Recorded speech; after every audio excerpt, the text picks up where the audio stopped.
നമസ്തേ. ജനം ഡിബേറ്റിലേക്ക് എല്ലാ പ്രിയപ്പെട്ട പ്രേക്ഷകർക്കും സ്വാഗതം. ഏറെ കോളിളക്കം സൃഷ്ടിച്ച ഹേമ കമ്മിറ്റി റിപ്പോർട്ട് പുറത്തു വന്നിട്ടും സർക്കാർ മൗനം തുടരുകയാണ്. ഹേമ കമ്മിറ്റി റിപ്പോർട്ടിൽ തുടർ നടപടിക്ക് സർക്കാരിന് എന്താണ് തടസ്സം എന്ന് ഹൈക്കോടതി ചോദിച്ചു. സർക്കാരിന് കിട്ടിയ പഠന റിപ്പോർട്ട് പൂഴ്ത്തിവെക്കാനുള്ളതാണോ എന്നും കോടതി ആരാഞ്ഞിട്ടുണ്ട്.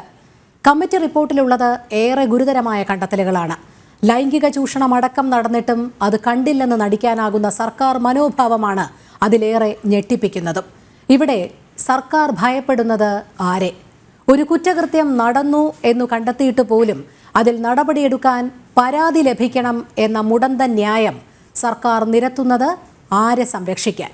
ഇന്ന് ചർച്ചയിൽ നമ്മോടൊപ്പം അതിഥികളായി ചേരുന്നവർ സംവാദകൻ ശ്രീജിത്ത് പണിക്കർ, സംവിധായകൻ വിജി തമ്പി, നടൻ മഹേഷ്, തിരക്കഥാകൃത്ത് വിനു കിരിയത്ത്, ആക്ടിവിസ്റ്റ് അഞ്ജു പാർവതി പ്രഭീഷ്, LDFിന്റെ പ്രതിനിധിയായി അഡ്വക്കേറ്റ് ബൽദേവ് സച്ചിദാനന്ദൻ, ഒപ്പം അഭിഭാഷകനായ ശേഖർ ജി തമ്പി എന്നിവരും ചേരുകയാണ്.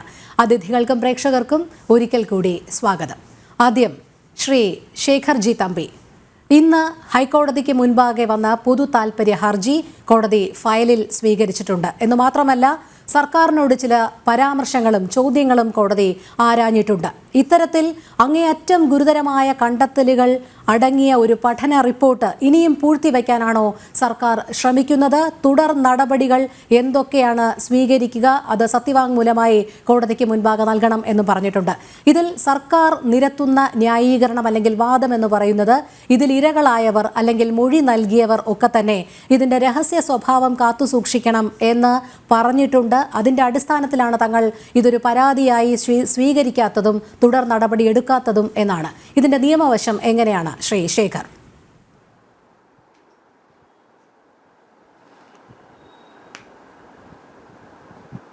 പ്രധാനമായും ഈ റിപ്പോർട്ടിനെ സംബന്ധിച്ച് ഈ റിപ്പോർട്ടിൽ കൃത്യമായിട്ട് ഹേമ കമ്മിറ്റി അന്വേഷണം നടത്തിയതിനു ശേഷം 17 കാര്യങ്ങൾ റിപ്പോർട്ടിനകത്ത് പറഞ്ഞിട്ടുണ്ട്. സ്ത്രീകൾ സിനിമാ മേഖലയിൽ അനുഭവിക്കുന്ന ബുദ്ധിമുട്ടുകളായ 17 കാര്യങ്ങൾ ഈ റിപ്പോർട്ടിൽ കൃത്യമായി പറഞ്ഞിട്ടുണ്ട്. ആ 17 കാര്യങ്ങളിൽ പ്രധാനപ്പെട്ട 7ഓളം കാര്യങ്ങളെന്ന് പറഞ്ഞാൽ സ്ത്രീകൾക്ക് നേരെയുള്ള ലൈംഗിക ചൂഷണങ്ങളും സ്ത്രീകൾ ഈ മേഖലയ്ക്കുള്ളിൽ അനുഭവിക്കുന്ന ലൈംഗികപരമായ ചൂഷണങ്ങളാണ്. അതിനെ അടിസ്ഥാനപ്പെടുത്തി ഈ ഹേമ കമ്മിറ്റി റിപ്പോർട്ട് കൃത്യമായി ഈ മേഖലയിൽ അനുഭവിക്കുന്ന സ്ത്രീകൾ ഏതൊക്കെ തരത്തിലുള്ള ചൂഷണങ്ങളാണ് അനുഭവപ്പെടുന്നത്, എങ്ങനെയാണ് അനുഭവപ്പെടുന്നത് എന്നുള്ളത് കൃത്യമായും അക്കമിട്ട് നിരത്തി ഈ റിപ്പോർട്ടിൽ പറഞ്ഞിട്ടുണ്ട്. ഈ റിപ്പോർട്ടിന്റെ അടിസ്ഥാനത്തിൽ സംസ്ഥാന സർക്കാരിന് ഇതിനു മുന്നേ തന്നെ ക്രിമിനൽ നടപടികൾ ആരംഭിക്കാമായിരുന്നു. അത് ആരംഭിച്ചില്ല. ഇന്നിപ്പോൾ ഹൈക്കോടതി ഈ കേസ് കേട്ട സമയത്തും സർക്കാരിന്റെ ഭാഗത്തു നിന്നുള്ള അഭിഭാഷകൻ പറഞ്ഞ കാര്യമെന്ന് പറഞ്ഞാൽ ആരെങ്കിലും പരാതിയുമായി മുന്നോട്ട് വരികയാണെങ്കിൽ അവർ കേസെടുക്കാൻ തയ്യാറാണെന്നാണ്.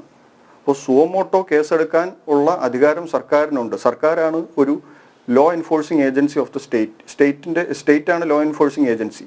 സ്റ്റേറ്റിന് സുവമോട്ടോ കേസെടുത്ത് അതിൽ ക്രിമിനൽ നടപടി സ്വീകരിക്കാനുള്ള അധികാരം ഉണ്ടെന്നിരിക്കെ എന്തുകൊണ്ടാണ് അത്തരം ഒരു സ്റ്റാൻഡ് സ്റ്റേറ്റ് എടുക്കുന്നതെന്ന് അറിയില്ല. അവർ പറയുന്ന കാരണം ഇതിലെ വിക്ടിംസിൻ്റെ വിവരങ്ങൾ അത് കോൺഫിഡൻഷ്യലാണ്, അത് പുറത്തു പോയി കഴിഞ്ഞാൽ അവരെ കരിയറിനെയും അവരുടെ ജീവിതത്തെയും അത് ബാധിക്കുമെന്നാണ്. ഇവിടെ ഇന്ന് രജിസ്റ്റർ ചെയ്യപ്പെടുന്ന എല്ലാ സ്ത്രീകൾക്കെതിരെയുള്ള കുറ്റകൃത്യങ്ങളാണ്, ഏത് കുറ്റകൃത്യമായിട്ട് സ്ത്രീകൾക്കെതിരെയുള്ളതാണെങ്കിൽ അത് IPC ഒഫൻസ് ആകട്ടെ, പോക്സോ ഒഫൻസ് ആകട്ടെ, മറ്റേതെങ്കിലും കുറ്റകൃത്യങ്ങളായാലും ഇതിൻ്റെ ഒന്നും FIR ഒരു സാധാരണ ഒരു വ്യക്തിക്ക് കിട്ടില്ല. വാദിക്കോ പ്രതിക്കോ അല്ലാതെ മറ്റൊരു വ്യക്തിക്ക് ഇതിൻ്റെ ഒന്നും FIRോ മറ്റു രേഖകളോ കിട്ടില്ല. ഇതിൻ്റെ പ്രൊസീഡിങ്സ് എല്ലാം തന്നെ രഹസ്യമായിട്ടായിരിക്കും. ഇതിൻ്റെ വിസ്താരം നടക്കുന്നത് ഇൻ ക്യാമറ ആയിരിക്കും. എല്ലാ പ്രൊസീജിയറുകളും ഇൻ ക്യാമറയും രഹസ്യമായിട്ട് നടക്കുമെന്നുള്ള സ്ഥിതിവിശേഷം ഇരിക്കെ എന്തുകൊണ്ടാണ് അങ്ങനെ ഒരു നിലപാട് സർക്കാരിന്റെ ഭാഗത്തു നിന്നൊന്നും അറിയില്ല. അതെ, അതാണ് ശ്രീ ശേഖർ, ഇവിടെ ഒരു സംശയം എന്ന് പറയുന്നത് സർക്കാർ നിരത്തുന്ന ന്യായീകരണം എന്ന് പറയുന്നത് ഇരകളുടെ പേര് വിവരങ്ങൾ പുറത്തു വരരുത് എന്നുള്ളത്, അതീവ രഹസ്യ സ്വഭാവമായിരിക്കണം എന്നുള്ളതാണ്. അത് എല്ലാവർക്കും അറിയാവുന്ന കാര്യമാണ്. കാരണം ഇവിടെ ഏത് കേസിലായാൽ പോലും സ്ത്രീകൾ അല്ലെങ്കിൽ ഇരയാകുന്നവരുടെ പേര് വിവരങ്ങൾ പൊതുസമൂഹത്തിന് മുൻപാകെ വെളിപ്പെടുത്തുകയില്ല. അത് ഒന്നാമതായി ഇരിക്കെ ഇതിൽ സംരക്ഷിക്കപ്പെടേണ്ടത് ആരാണ്? അതായത് വേട്ടക്കാരുടെ പേരാണോ പുറത്തു വരാതിരിക്കേണ്ടത്, പ്രതികൾ സ്ഥാനത്തുള്ളവരുടെ പേരാണോ പുറത്തു വരാതിരിക്കേണ്ടത് എന്നുള്ള സംശയം സ്വാഭാവികമായിട്ടും ഉണ്ടാകും. അവിടെ സർക്കാരിന് മറുപടിയില്ല. പക്ഷേ എന്തുകൊണ്ട് കേസെടുക്കാൻ തയ്യാറാകുന്നില്ല എന്നുള്ള ചോദ്യത്തിന് മറ്റൊരു വാദം സർക്കാർ നിരത്തുന്നത് ഈ മൊഴിയിൽ ഇര ഉറച്ചു നിൽക്കുമോ എന്നറിയില്ല എന്നാണ്. ഇതൊക്കെ നോക്കിയിട്ടാണോ ഒരു ക്രിമിനൽ കുറ്റത്തിൽ കേസെടുക്കണോ വേണ്ടയോ എന്ന് സ്റ്റേറ്റ് തീരുമാനിക്കുന്നത്?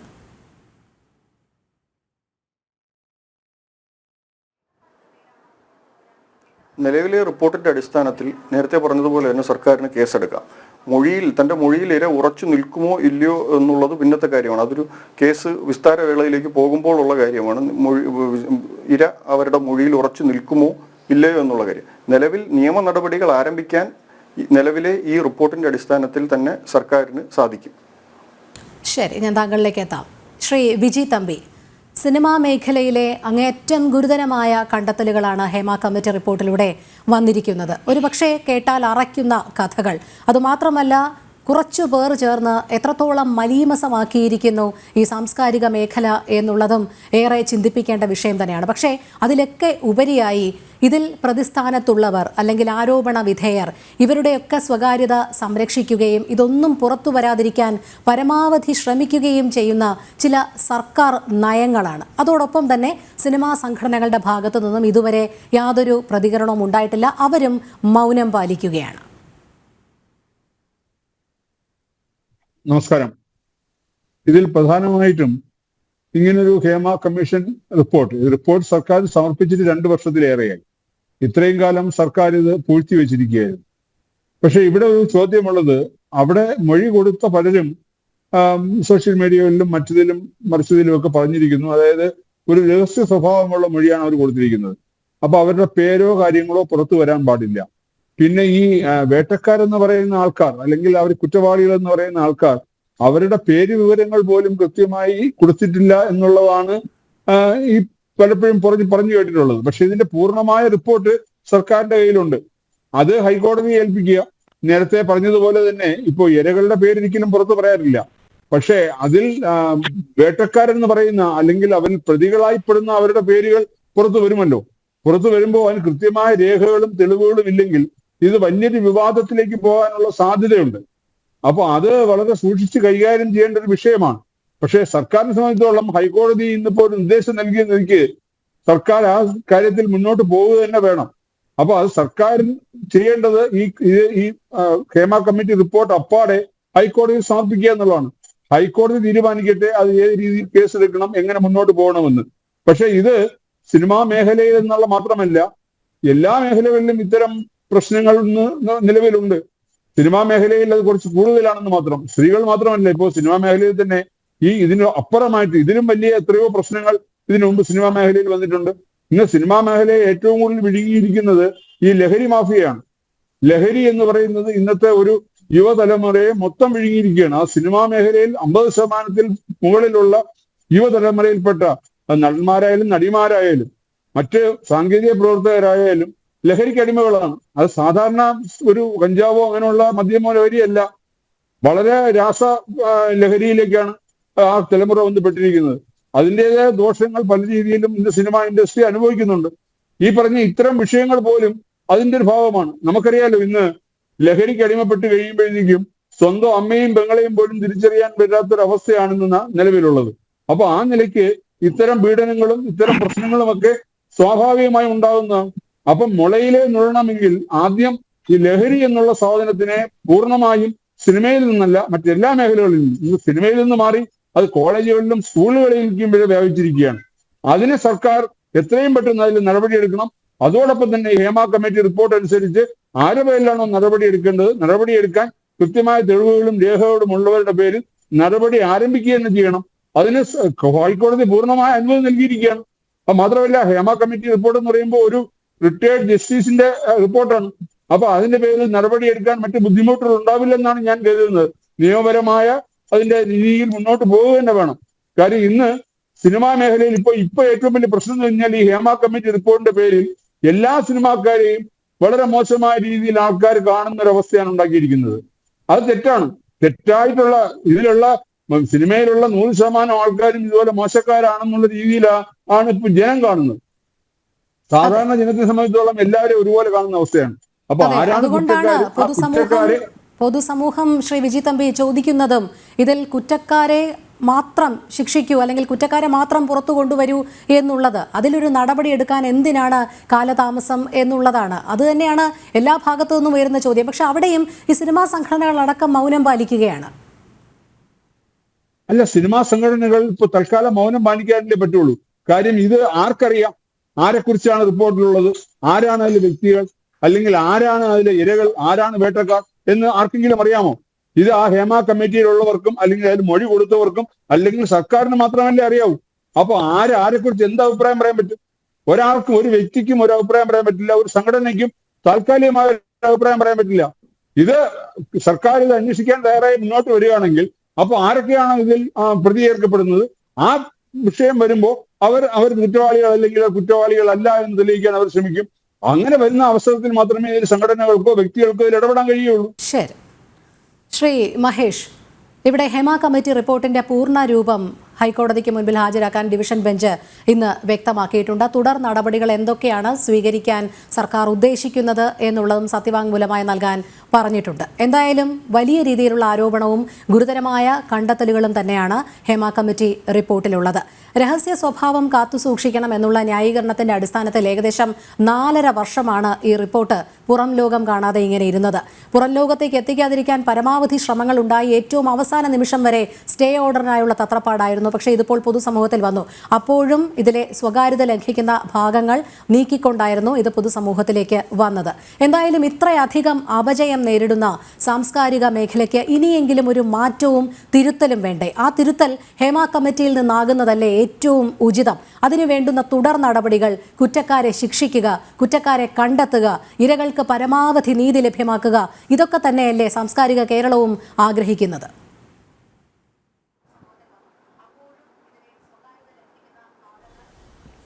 ആദ്യമായിട്ട് തന്നെ ഇത്തരം പീഡനങ്ങൾ സഹിക്കേണ്ടി വന്ന എല്ലാ വനിതാ പ്രവർത്തകർ, അവർ നടിമാരെ മാത്രമല്ല സാങ്കേതിക പ്രവർത്തകർ ആരായാലും തന്നെ, ഒരു പുരുഷൻ, ഒരു നടൻ എന്നുള്ള രീതിയിൽ ഭൂമിയോളം താന്ന് കൈകൂപ്പി ഞാൻ മാപ്പ് ചോദിക്കുകയാണ്. ഇനി ഇതിന് ആർക്കെതിരെ എന്തു മൊഴി കൊടുത്തു എന്നതിനേക്കാൾ ഉപരി ആ നിർദ്ദേശങ്ങൾ പാലിക്കുകയെങ്കിലും ഈ സർക്കാരിന് കഴിഞ്ഞ 4.5 വർഷം കൊണ്ട് ചെയ്യാമായിരുന്നു. അത് ചെയ്തിട്ടില്ല.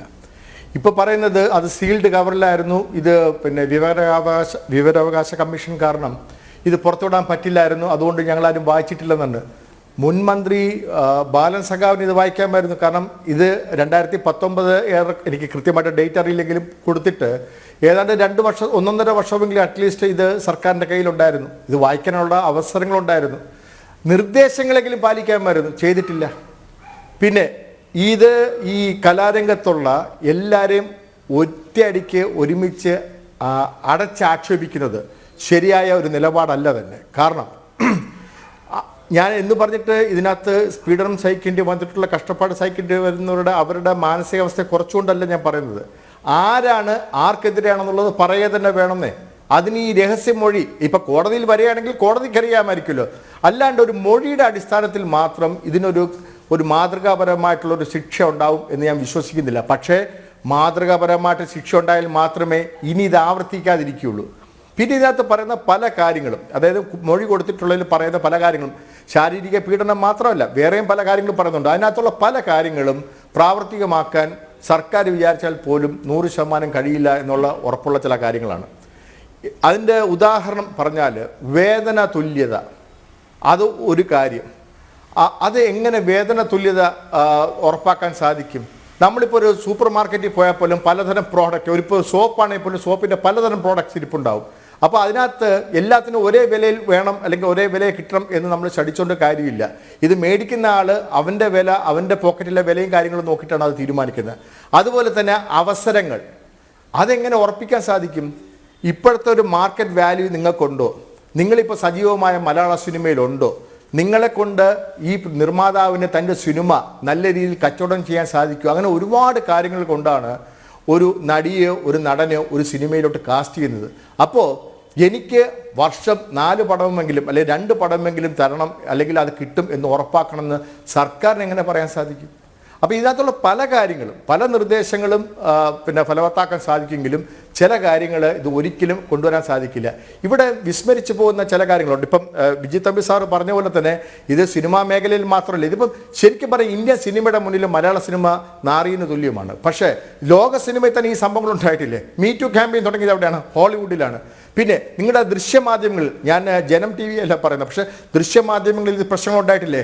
എനിക്ക് തരാൻ സാധിക്കും തെളിവുകൾ, എനിക്ക് പറയാൻ പറ്റും, എനിക്കറിയാവുന്ന കാര്യങ്ങൾ പറയാൻ പറ്റും. അതുപോലെ തന്നെ പത്രമാധ്യമങ്ങളിലില്ലേ, രാഷ്ട്രീയത്തിലില്ലേ? രാഷ്ട്രീയത്തിൽ നമ്മൾ എന്തെല്ലാം കഥകൾ കേട്ടിരിക്കുന്നു. ഒരു ഒരു ഒരു ഡിസ്ട്രിക്ട് ഓഫീസിൽ ഒരു തൂപ്പുകാരിയെ കൊന്ന് ചാക്കിക്കിട്ടിയ കഥ നമ്മൾ കേട്ടിട്ടില്ലേ കുറച്ച് വർഷങ്ങൾക്ക് മുമ്പ്. അപ്പം ഇത് എല്ലാ മേഖലയിലുണ്ട്. സിനിമയാകുമ്പോൾ ജനങ്ങൾക്ക് സിനിമയിലോട്ടൊരു അട്രാക്ഷൻ ഉള്ളതുകൊണ്ടും സിനിമയിലെ പിന്നാമ്പുറ കഥകൾ കേൾക്കാൻ താല്പര്യമുള്ളതുകൊണ്ടാണ് ഇത് ഇത്രയും ഒരു ഹൈപ്പിലോട്ട് എത്തുന്നത്. അതെ, ശ്രീ മഹേഷ്, താങ്കൾ പറഞ്ഞ കാര്യങ്ങളിൽ നിന്ന് ഒരല്പം വ്യത്യാസം കൂടി ഈ മേഖലയിലുണ്ട്. അതായത് ഈ ഹേമ കമ്മിറ്റി റിപ്പോർട്ടിൽ തന്നെ വ്യക്തമായി പറയുന്നുണ്ട്, താങ്കൾ പറഞ്ഞതുപോലെ അവസരങ്ങൾ നിഷേധിക്കുന്നു എന്നുള്ള ആരോപണമല്ല, ആദ്യ അവസരം കിട്ടാൻ പോലും, അതായത് തുടക്കത്തിൽ എങ്ങനെ കയറണം എന്നുള്ളതിൽ പോലും തുടങ്ങുന്നു ഈ ലൈംഗിക ചൂഷണം എന്നുള്ളതാണ്. അത് അതിൽ വ്യക്തമായി തന്നെ സൂചിപ്പിച്ചിട്ടുണ്ട്.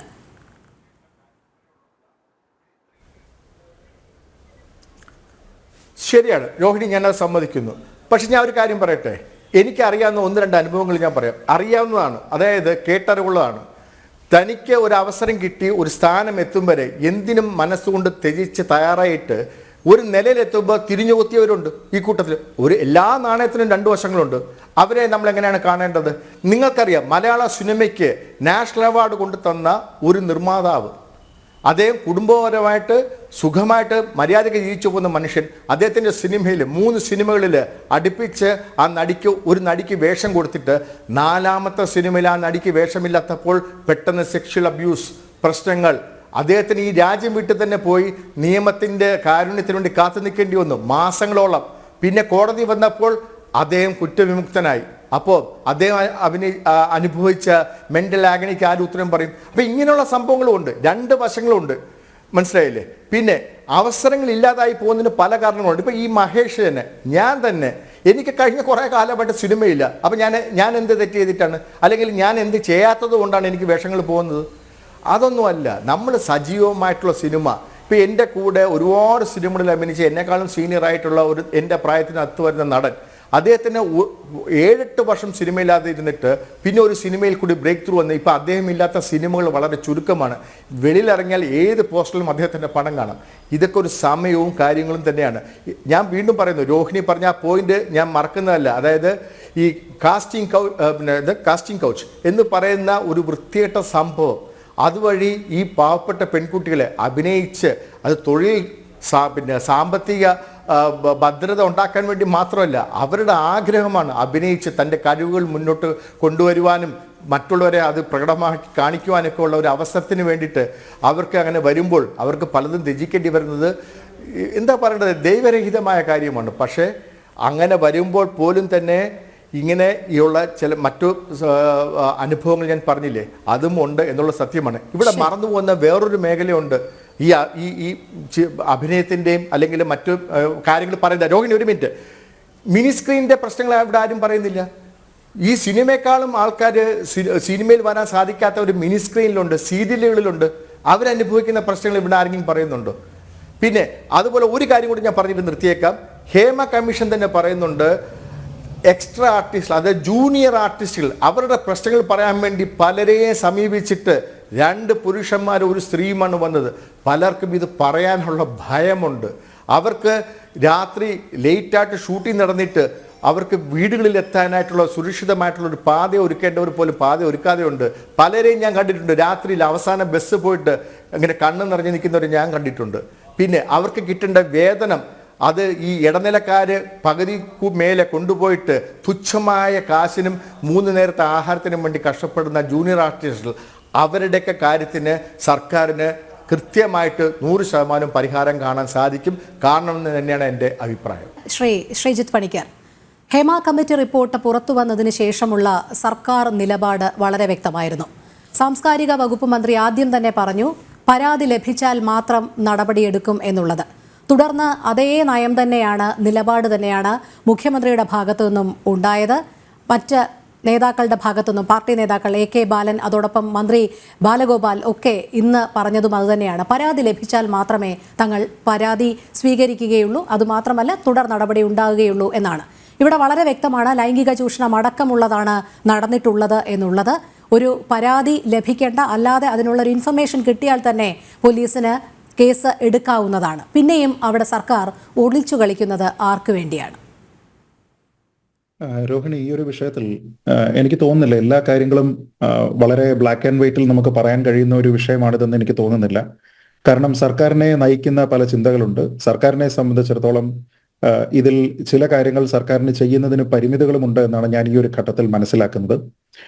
കാരണം നമ്മുടെ നാട്ടിൽ വ്യവസ്ഥാപിതമായിട്ടുള്ള ചില നിയമങ്ങളുണ്ട്. എങ്ങനെയാണ് ഒരു കേസ്, ഇത്തരത്തിലുള്ള ഒരു വിഷയത്തിൽ ഒരു കേസ് എടുക്കുക, എങ്ങനെയാണ് അതിനെ മുന്നോട്ട് കൊണ്ടുപോവുക, അന്വേഷണത്തിന്റെ ഒരു ഘട്ടത്തിൽ സഹകരിക്കുന്നതിന് വേണ്ടി മൊഴി നൽകിയിരിക്കുന്ന ആൾക്കാർ, ഈ കമ്മിറ്റിക്ക് മുമ്പിൽ മൊഴി നൽകിയിരിക്കുന്ന ആൾക്കാർ വരുമോ ഇല്ലയോ തുടങ്ങിയ കാര്യങ്ങളെല്ലാം തന്നെ സർക്കാരിന്റെ ചിന്താ വിഷയങ്ങളാണ്. പക്ഷെ അതൊക്കെ തന്നെ ഒരു അന്വേഷണം പ്രഖ്യാപിക്കുകയോ അല്ലെങ്കിൽ ഒരു അന്വേഷണവുമായി ബന്ധപ്പെട്ട് മുന്നോട്ട് പോകുമ്പോൾ ഒരുപക്ഷെ സർക്കാർ നേരിടേണ്ടി വരുന്ന പ്രശ്നങ്ങളാണ്. ഈ ഒരു ഘട്ടത്തിൽ തന്നെ അങ്ങനെ ആരെങ്കിലും വരില്ല എന്നുള്ള ഒരു അഭ്യൂഹത്താൽ, ഭയത്താൽ ഒക്കെ തന്നെ സർക്കാർ അതിൽ നിന്ന് പിന്മാറേണ്ടുന്ന കാര്യമില്ല എന്നുള്ളതാണ് ഒന്നാമത്തെ കാര്യം.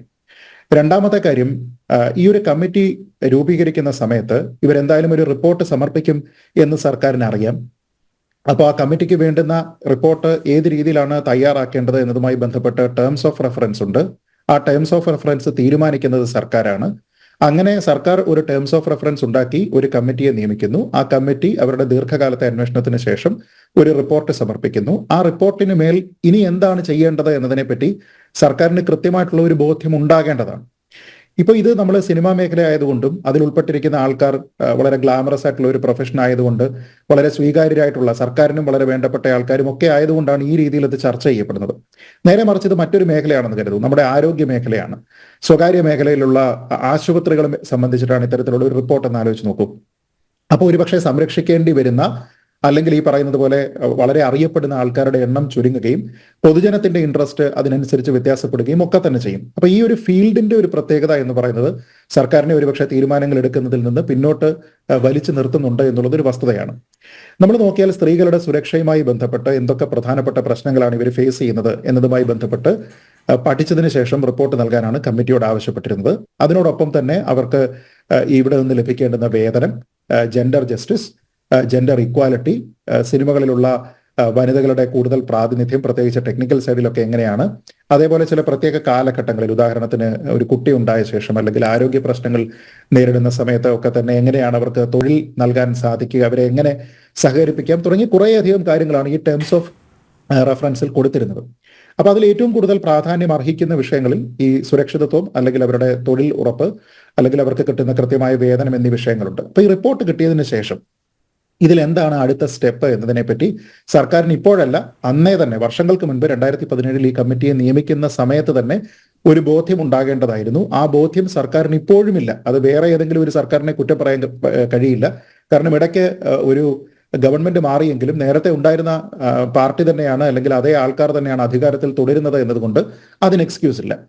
ഇതിൽ പറയാൻ കഴിയുന്ന ഒരൊറ്റ കാര്യം മാത്രമേ ഉള്ളൂ. ആ ഒരു കാര്യം എന്ന് പറയുന്നത് ഇതൊരു ജുഡീഷ്യൽ കമ്മീഷൻ റിപ്പോർട്ട് അല്ല എന്ന് അത് സർക്കാർ തന്നെ പറയുന്നുണ്ട്. ഇത്തരത്തിലുള്ള കമ്മീഷൻ റിപ്പോർട്ടുകളാണെങ്കിലും കമ്മിറ്റി റിപ്പോർട്ടുകളാണെങ്കിലും ഇത് തയ്യാറാക്കുന്നതിനുള്ള ഒരു രീതിയുണ്ട്. ആ രീതി ഒരുപക്ഷെ പൊതുജനങ്ങൾ കൃത്യമായി മനസ്സിലാക്കിയിട്ടുണ്ടോ എന്ന കാര്യത്തിലും എനിക്ക് സംശയമുണ്ട്. കാരണം പലപ്പോഴും ഇതിനെ ആൾക്കാരൊരു പോലീസിന്റെ, അല്ലെങ്കിൽ ഒരു ഇൻവെസ്റ്റിഗേഷൻ ടീമിന്റെ, അല്ലെങ്കിൽ ഒരു അന്വേഷണ ഏജൻസിയുടെ ഒക്കെ ഒരു റിപ്പോർട്ടിന്റെ രീതിയിൽ ആൾക്കാർ ഇതിനെ വിലയിരുത്തുന്നുണ്ട്. ആ രീതിയിൽ കാണേണ്ടുന്ന ഒന്നേ അല്ല ഒരു കമ്മീഷൻ റിപ്പോർട്ടും ഒരു കമ്മിറ്റി റിപ്പോർട്ടും എന്നുള്ളതാണ് പ്രാഥമികമായിട്ട് പറയാനുള്ളത്. കാരണം ഇതിൽ ഇപ്പൊ ഞാൻ ഒരു ഉദാഹരണം പറഞ്ഞു കഴിഞ്ഞാൽ, മലയാള സിനിമയിലെ ഏറ്റവും പ്രധാനപ്പെട്ട 15 ആൾക്കാർ ഉൾപ്പെടുന്ന ഒരു പവർ ഗ്രൂപ്പിനെ പറ്റി പറയുന്നുണ്ട്. അപ്പൊ ആ പവർ ഗ്രൂപ്പിലെ ഉള്ള ഒരു ഏതെങ്കിലും ഒരു നടനെ നമ്മൾ എടുത്തോളൂ. ആ നടനെ പറ്റി ഒരു 5 നടിമാർ വന്ന് പരാതി പറയുന്നു. ഇത് കമ്മിറ്റി റിപ്പോർട്ടിൽ ഉൾപ്പെടുത്തുന്നതിന് വേണ്ടി അതിനെ രേഖപ്പെടുത്തും എന്നുള്ളതാണ് ഒരു വസ്തുത. പക്ഷെ ഇതിന്റെ ഒരു തുടർ നടപടിയോ തുടർ അന്വേഷണമോ അതിന്റെ ഭാഗമായിട്ട് ഉണ്ടാകേണ്ടതില്ല. അതായത് ഏതെങ്കിലും ഒരു നടന് നേരെ ഒരു ആരോപണം ഉണ്ടാകുമ്പോൾ അത് ആ നടനുമായി ചോദ്യം ചെയ്ത് ആ നടനിൽ നിന്ന് ഇതുമായി ബന്ധപ്പെട്ട വിവരങ്ങളൊക്കെ ശേഖരിച്ചതിന് ശേഷം ഇതിൽ ഏതാണ് വസ്തുത എന്നതിലേക്ക് എത്തിപ്പെടേണ്ടുന്ന യാതൊരു വിധത്തിലുള്ള റെസ്പോൺസിബിലിറ്റിയും ഒരു കമ്മിറ്റിക്കുമില്ല, ഒരു കമ്മീഷനുമില്ല. അതുകൊണ്ട് തന്നെ ഒരു ഇൻവെസ്റ്റിഗേഷൻ സ്വഭാവത്തിൽ വരുന്ന ഒരു പോലീസിന്റെയോ അല്ലെങ്കിൽ മറ്റേതെങ്കിലും ഒരു അന്വേഷണ ഏജൻസിയുടെയോ റിപ്പോർട്ട് പോലെ നമുക്ക് കാണാൻ കഴിയുന്നതല്ല. ചുരുക്കി പറഞ്ഞാൽ ഏകപക്ഷീയമായിട്ടുള്ള ആരോപണങ്ങളും ഏകപക്ഷീയമായിട്ടുള്ള തെളിവുകളും മാത്രമാണ് ഇപ്പോൾ സമർപ്പിക്കപ്പെട്ടിരിക്കുന്നത്. അപ്പൊ അതുകൊണ്ട് തന്നെ ഇതിന് മറ്റൊരു വശമുണ്ട്. എനിക്ക് തോന്നുന്നു അല്പം മുമ്പ് ഈ ചർച്ചയിൽ തന്നെ ഇപ്പോൾ സംസാരിക്കുമ്പോൾ ഞാൻ കേട്ട ഒരു ഭാഗം എനിക്ക് ഓർമ്മ വരുന്നത് ഹോം എന്ന് പറയുന്ന ഒരു സിനിമയാണ്. ഹോം എന്ന് പറയുന്ന സിനിമ, അതിന്റെ പ്രൊഡ്യൂസറുമായി ബന്ധപ്പെട്ട വലിയ വിവാദങ്ങളൊക്കെ തന്നെ ഇതേപോലെ തന്നെ ഉണ്ടായിരുന്നു, ആരോപണങ്ങൾ ഉണ്ടായിരുന്നു. പരസ്യമായിട്ടുള്ള ആരോപണങ്ങൾ വന്നു, അത് കേസായി, കോടതിയിൽ പോയി. അതിന്റെ പ്രൊഡ്യൂസർ പുറത്തേക്ക് പോകുന്നു, പുറത്തു നിന്ന് അദ്ദേഹം മുൻകൂർ ജാമ്യത്തിന് വേണ്ടിയിട്ടൊക്കെ ശ്രമിക്കുന്നു. ഈ ഒരു കഥയെല്ലാം നമ്മൾ കണ്ടതാണ്. അപ്പോൾ സ്വാഭാവികമായിട്ടും അവിടെ സമർപ്പിക്കപ്പെട്ടിരിക്കുന്ന തെളിവുകൾ എന്തൊക്കെയാവും? ആ തെളിവുകൾ എന്ന് പറയുന്നത് അദ്ദേഹവുമായി ബന്ധപ്പെട്ട എന്തെങ്കിലും ഇലക്ട്രോണിക് എവിഡൻസ് ആയിരിക്കും. അദ്ദേഹം അവിടെ മുൻകൂർ ജാമ്യത്തിന് വേണ്ടി കൊടുക്കുന്നത് എന്താണ്? അതും ഇതേപോലെ തന്നെയുള്ള ഇലക്ട്രോണിക് എവിഡൻസ് ആണ്. അപ്പോൾ കോടതിയുടെ മുന്നിൽ വരുന്ന സമയത്ത് കോടതിക്ക് വാദിഭാഗത്തു നിന്നും പ്രതിഭാഗത്തു നിന്നുമുള്ള ഈ രേഖകളെല്ലാം തന്നെ കിട്ടുന്നു. അതിൽ നിന്ന് കോടതി ഒരു ജഡ്ജ്മെന്റിലേക്ക് എത്തുകയാണ്. ഇയാൾക്ക് വിദേശത്താണ്, അയാൾ നാട്ടിൽ വരുമോ, അയാൾക്ക് മുൻകൂർ ജാമ്യം കൊടുക്കണോ തുടങ്ങിയ കാര്യങ്ങളുമായി ബന്ധപ്പെട്ട് കോടതിയാണ് ഒരു ഡ്യൂ ഡിലിജൻസ് ഉപയോഗിച്ചുകൊണ്ട് നിയമത്തിന്റെ അടിസ്ഥാനത്തിൽ രണ്ട് ഭാഗത്തു നിന്നുമുള്ള കാര്യം കേട്ടതിന് ശേഷം തീരുമാനിക്കുന്നത്. ആ രീതിയിലത്തേക്കുള്ള ഒരു കാര്യം ഇവിടെ ഉണ്ടായിട്ടില്ല എന്നുള്ളതൊരു വസ്തുതയാണ്. അപ്പൊ അങ്ങനെ ഒരു സാഹചര്യത്തിൽ നമുക്കിത് പൂർണ്ണമായിട്ടും ഞാൻ പറഞ്ഞതുപോലെ ഏകപക്ഷീയമായിട്ടുള്ള ആരോപണങ്ങളും ഏകപക്ഷീയമായിട്ടുള്ള രേഖകളുമുള്ള ഒരു കാര്യത്തിൽ എങ്ങനെ ഒരു നടപടിയുമായി മുന്നോട്ട് പോകാം എന്നതുമായി ബന്ധപ്പെട്ട് വളരെ വലിയ ആശങ്കകൾ, വളരെ വലിയ രീതിയിലുള്ള ആശയക്കുഴപ്പമൊക്കെ നിലനിൽക്കുന്നുണ്ട്. അത് മറ്റു പലരെയും ബാധിക്കുന്നുണ്ട്. ഇപ്പോൾ ഉദാഹരണത്തിന് ഞാൻ ആ ഹോം സിനിമ പറഞ്ഞതുകൊണ്ട് തന്നെ പറയാം. ആ സിനിമയിൽ വളരെ ഗംഭീരമായിട്ടുള്ള പെർഫോമൻസ് കാഴ്ചവെച്ചിരുന്ന ഇന്ദ്രൻസ് അല്ലെങ്കിൽ മഞ്ജു പിള്ള തുടങ്ങിയ നടീനടന്മാരൊക്കെ തന്നെയുണ്ട്. അവരെയൊക്കെ തന്നെ ആ കൊല്ലം അവാർഡിന് പരിഗണിച്ചു പോലുമില്ല എന്ന രീതിയിലത്തേക്ക് വലിയ വിവാദവും ഉണ്ടായി. അതായത് ആ സിനിമ ഏതെങ്കിലും രീതിയിൽ അംഗീകരിക്കപ്പെടുകയാണ് എങ്കിൽ സർക്കാർ തന്നെ ആരോപണ വിധേയനായിട്ടുള്ള ഒരു പ്രൊഡ്യൂസറിന്റെ സിനിമ അംഗീകരിക്കുന്നു എന്ന രീതിയിലത്തേക്കുള്ള ഒരു വ്യാഖ്യാനം ഉണ്ടാകുമെന്ന് പറഞ്ഞുകൊണ്ട് ആ സിനിമയിൽ പ്രവർത്തിക്കുന്ന മറ്റുള്ള കലാകാരന്മാർക്ക് പോലും അതിന്റെ ഒരു നമ്മൾ പറയുന്ന ഒരു ആഫ്റ്റർ എഫക്റ്റ് ഒക്കെ ഫേസ് ചെയ്യേണ്ടി വരുന്ന ഒരു സാഹചര്യം ഉണ്ടായി. അപ്പൊ സർക്കാരിനെ സംബന്ധിച്ചിടത്തോളം ഈ വിഷയത്തിൽ പരാതി ഉണ്ടാവുക എന്നുള്ളത് പ്രധാനമാണ്. ഞാൻ ഒരൊറ്റ കാര്യം പറഞ്ഞ് അവസാനിപ്പിക്കാം. മറ്റേതെങ്കിലും ഒരു മേഖലയിൽ പരാതിയില്ലാതെ ഇത്തരത്തിലുള്ള അന്വേഷണവുമായിട്ട് സർക്കാർ മുന്നോട്ട് പോകുമോ ഇല്ലയോ? മറ്റു മേഖലകളിൽ ഇന്റേണൽ കംപ്ലയിൻസ് കമ്മിറ്റി ഉണ്ടായിരിക്കുകയും ഈ മേഖലയിൽ ഇന്റേണൽ കംപ്ലയിൻസ് കമ്മിറ്റിയിൽ പോലും പ്രശ്നങ്ങളുണ്ട് എന്ന് ആൾക്കാർ പറയുകയും ചെയ്യുന്നത് എന്തിനാണ്? ഞാൻ പറയുന്നത് സിനിമാ മേഖലയിൽ ഒരു ഇന്റേണൽ കംപ്ലയിൻസ് കമ്മിറ്റി ഉണ്ടാകണം. അതിന് ഈ പറയുന്നത് പോലെ സ്ത്രീകളായിട്ടുള്ള ആൾക്കാർക്ക് ആർക്കെങ്കിലും അതിൽ പരാതി ഉണ്ടെങ്കിൽ, ഇപ്പോൾ ഇരകളെന്ന് നമ്മൾ പറയുന്ന ആൾക്കാർക്ക് പരാതി ഉണ്ടെങ്കിൽ അതിന്റെ കോൺസ്റ്റിറ്റ്യൂഷനൊക്കെ എങ്ങനെയാണ് എന്ന് സർക്കാർ തീരുമാനിക്കണം. പക്ഷെ അങ്ങനെയുള്ള ഒരു ഇന്റേണൽ കംപ്ലയിൻസ് കമ്മിറ്റി ഉണ്ടാവുകയും പരാതികളുടെ അടിസ്ഥാനത്തിൽ മാത്രം അന്വേഷണം നടത്തി തീരുമാനമെടുക്കുകയും വേണം. അതല്ല എങ്കിൽ ആർക്കും ആർക്കെതിരെയും എന്തും പറയാനുള്ള, എന്നാൽ നിയമപരമായിട്ടുള്ള യാതൊരു വിധത്തിലുള്ള ബാധ്യതകളും ഇല്ലാത്ത രീതിയിലത്തേക്ക് ഈ ഒരു മേഖല തന്നെ മാറിപ്പോകും. അത് ശരിയാണ് എന്ന് എനിക്ക് തോന്നുന്നു. അതെ, കഴിഞ്ഞ ദിവസം പക്ഷേ ഒരു ഈ സംഘടനാ അംഗം തന്നെ പറഞ്ഞത് ICCയിൽ ആരും തന്നെ വർഷങ്ങളായി പരാതി നൽകുന്നില്ല, അത് നിർജീവമായി കിടക്കുന്നു എന്നുള്ളതാണ്. പരാതി നൽകാത്തതാണോ, പരാതി നൽകാൻ ഭയപ്പെടുന്നതാണോ എന്നുള്ളതാണ് മറ്റൊരു ചോദ്യം. ശ്രീമതി അഞ്ജു, ഇവിടെ Hema committee report, Hema committee തന്നെ രൂപീകരിക്കാൻ ഇടയായ സാഹചര്യം നമുക്ക് എല്ലാവർക്കും അറിയാവുന്നതാണ്, ഒരു നടി ആക്രമിക്കപ്പെട്ടതിൻ്റെ പശ്ചാത്തലത്തിൽ. പക്ഷേ ഹേമ കമ്മിറ്റി റിപ്പോർട്ട് തന്നെ അതിലേറെ ഗുരുതരമായ കാര്യങ്ങളായിരുന്നു പറഞ്ഞത്. കാരണം ഒരു നടിയല്ല ഇത്തരം പീഡനങ്ങൾക്കിരയാകുന്നത്, നിരവധി പേരാണ്.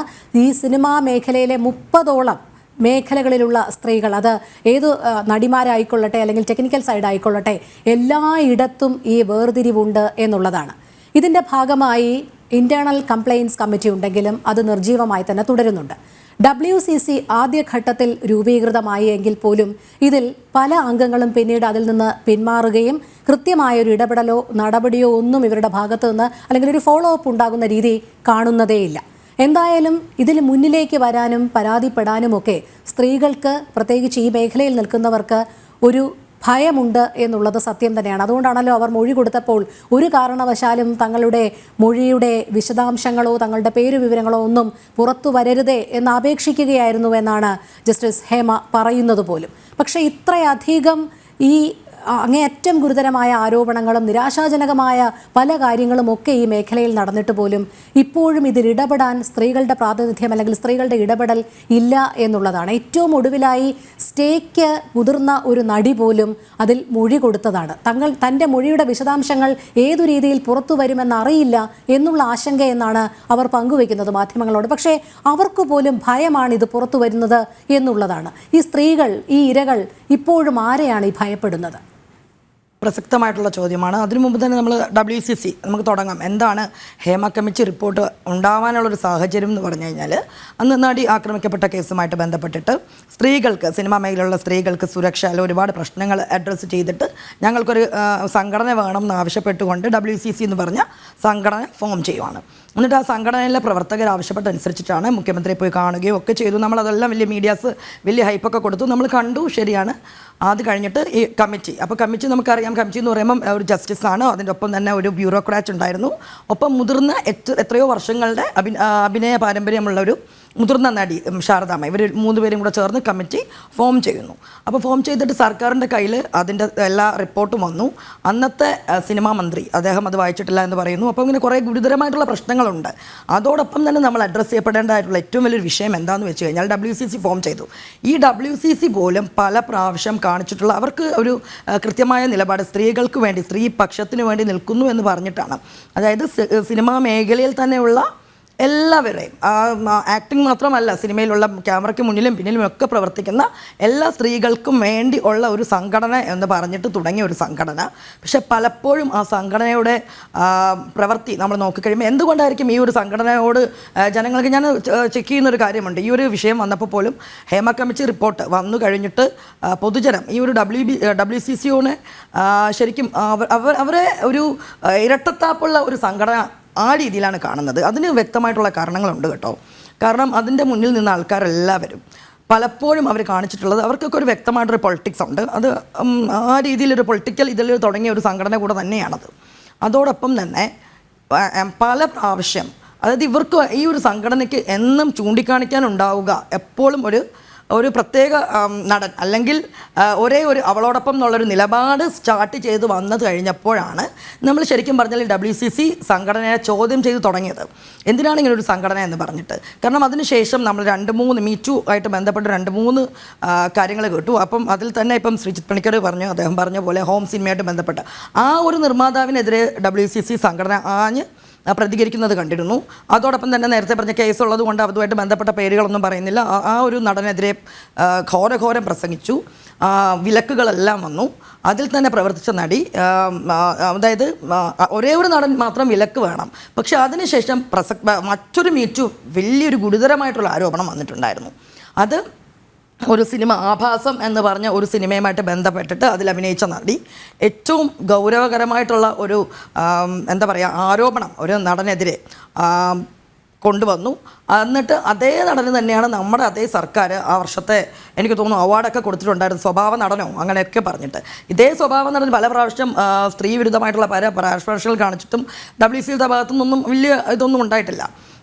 അതൊരു എന്താ പറയുക പോയിന്റ്. അത് കഴിഞ്ഞിട്ട് ഇതേപോലെ തന്നെ ഒരു ദളിത് ആക്ടിവിസ്റ്റിൻ്റെ പ്രശ്നം വന്നപ്പോഴും മറ്റൊരു നടൻ, അപ്പോൾ അന്നും WCCയുടെ ഭാഗത്ത് നിന്ന് ഇതേപോലെ എന്താ പറയുക നടനൊപ്പം നിന്ന് അതായത് എനിക്ക് തോന്നിയിട്ടുള്ളൊരു കാര്യം എന്താണെന്ന് വെച്ച് കഴിഞ്ഞാൽ, വേട്ടക്കാരൻ എന്ന് പറഞ്ഞു കഴിഞ്ഞാൽ അവർക്ക് ഞങ്ങൾക്കൊപ്പം നിൽക്കുന്ന മനുഷ്യന്മാർ വേട്ടക്കാരനായി കഴിഞ്ഞാൽ ഒരേ സമയത്ത് നിശബ്ദമായിട്ടിരിക്കുക. എന്നാൽ എതിർചേരിയിലുള്ളവർക്ക് ഇഷ്ടമില്ലാത്ത ഈ സംഘടനയുമായിട്ട് ബന്ധപ്പെട്ടവർക്ക് ഇഷ്ടമില്ലാത്ത ആളുടെ പേരിൽ ഒരു ആരോപണം വന്നു കഴിഞ്ഞാൽ ശക്തമായിട്ട് പ്രതികരിക്കുക. ഈ രീതിയിലൊരു ഇരട്ടത്താപ്പ് കണ്ടതുകൊണ്ട് തന്നെയാണ് WCCയുടെ നയങ്ങളോട് നമ്മൾക്ക് എന്നെപ്പോലുള്ള വ്യക്തിക്ക്, ഒരു സ്ത്രീ അല്ലെങ്കിൽ ഒരു സാമൂഹ്യ പ്രവർത്തക എന്ന രീതിയിലൊക്കെ എനിക്ക് ആ ഒരു സംഘടനയുമായിട്ട് തീർത്തും ബിക്കോസ് അവർ ഉള്ളത് കൊണ്ട് ഈ ഒരു കമ്മിറ്റി റിപ്പോർട്ട് വന്നു എന്നൊന്നും ഞാൻ വിശ്വസിക്കുന്നില്ല. കാരണം എന്താണെന്ന് വെച്ച് കഴിഞ്ഞാൽ ഇപ്പോൾ ഈ നിമിഷം വരെയും ആ സംഘടനയുടെ ഭാഗത്തുനിന്ന് സൈലൻസാണ്. അവർക്ക് ഇപ്പോഴും ആരാണ് എന്ന് പറയാൻ ഭയമാണ്. കാരണം അവർക്കും അവസരങ്ങൾ പോകുമോ എന്നുള്ള വല്ലാത്തൊരു ഭയമാണ്. അതിൽ തന്നെ പ്രധാനപ്പെട്ട ഒരു നടി ഇന്നലെയോ കണ്ട പ്രസ്താവന നടത്തിയിട്ടുണ്ടായിരുന്നു, കോൺക്ലേവ് സർക്കാർ വെക്കുകയാണെങ്കിൽ ഇരയ്ക്കും വേട്ടക്കാരനും ഒപ്പം നിൽക്കേണ്ടി വരും എന്ന്. അതേ നടി അതേപോലൊരു വേട്ടക്കാരനൊപ്പം അഭിനയിച്ച സിനിമ വളരെ ആൾക്കാരുടെ നിരൂപണ പ്രശംസയൊക്കെ നേടി. അതിനാണെന്ന് തോന്നുന്നുണ്ട് ഇപ്പം ഉള്ളൊഴുക്കെന്ന് പറഞ്ഞ സിനിമ, അതെ ആ സിനിമയ്ക്കൊക്കെ. അപ്പോൾ ഇങ്ങനെ ഇരട്ടത്താപ്പ് കാണിക്കുന്ന ഒരു സംഘടന, അതുകൊണ്ട് തന്നെ എനിക്ക് തോന്നുന്നുണ്ട് ഈ ഇതിൽ കൊടുത്തിരിക്കുന്ന മൊഴികൾ എത്രത്തോളം സത്യസന്ധമായിരിക്കും എന്ന് നമുക്ക് പറയാൻ പറ്റുമോ? അതായത് ഹേമ കമ്മിറ്റിക്ക് മുൻപാകെ നൽകിയിരിക്കുന്ന മൊഴികളിൽ പലതും വ്യക്തി താല്പര്യങ്ങൾക്ക് അനുസൃതമായിരിക്കുമെന്നാണ് താങ്കൾ പറഞ്ഞു വെക്കുന്നത്. തീർച്ചയായും അതിന് ചാൻസ് ഉണ്ടെന്നാണ് പറയുന്നത്. മുഴുവനുമല്ല, അതിൽ അഡ്രസ് ചെയ്യപ്പെടേണ്ട സെക്ഷൽ എക്സ്പ്ലോയിറ്റേഷൻ മാത്രമല്ല, അതിൽ അഡ്രസ് ചെയ്യപ്പെടേണ്ട ഒരുപാട് കാര്യങ്ങളുണ്ട്. പക്ഷേ അവിടെയല്ലേ ഒരു തുടരന്വേഷണത്തിന്റെ പ്രസക്തി. അതിൽ മറ്റൊരു പോയിന്റ് ഉള്ള എന്താണെന്ന് വെച്ച് കഴിഞ്ഞാൽ വിമൻ ആൻഡ് ഗേൾസ് എന്ന് പറഞ്ഞൊരു പോയിന്റ് ഉണ്ട്. അപ്പോൾ ഗേൾസ് എന്ന് പറയുമ്പോൾ തന്നെ അവിടെ ഒരു 80 അതിന് താഴേക്കുള്ള അവർക്കൊക്കെ ചൂഷണം നേരിട്ടു. അപ്പോൾ അങ്ങനത്തെ കാര്യങ്ങളിലൊക്കെ സർക്കാരിന് തീർച്ചയായിട്ടും സ്വമേധയാ കേസെടുക്കാനുള്ള വകുപ്പുകളുണ്ട്. അപ്പോൾ തന്നെയും ശരി ശ്രീ ബൽദേവ് സച്ചിദാനന്ദൻ, ഇവിടെ സർക്കാർ നിലപാട് എന്താണ് എന്നുള്ളത് സർക്കാർ തന്നെ വ്യക്തമാക്കി കഴിഞ്ഞു. പക്ഷേ നമുക്ക് കേസിന്റെ സ്വഭാവം അറിയാം. എന്താണ് ഹേമ കമ്മിറ്റിക്ക് മുൻപാകെ പരാതിക്കാർ ഉന്നയിച്ചത് എന്നുള്ളത് അറിയാം.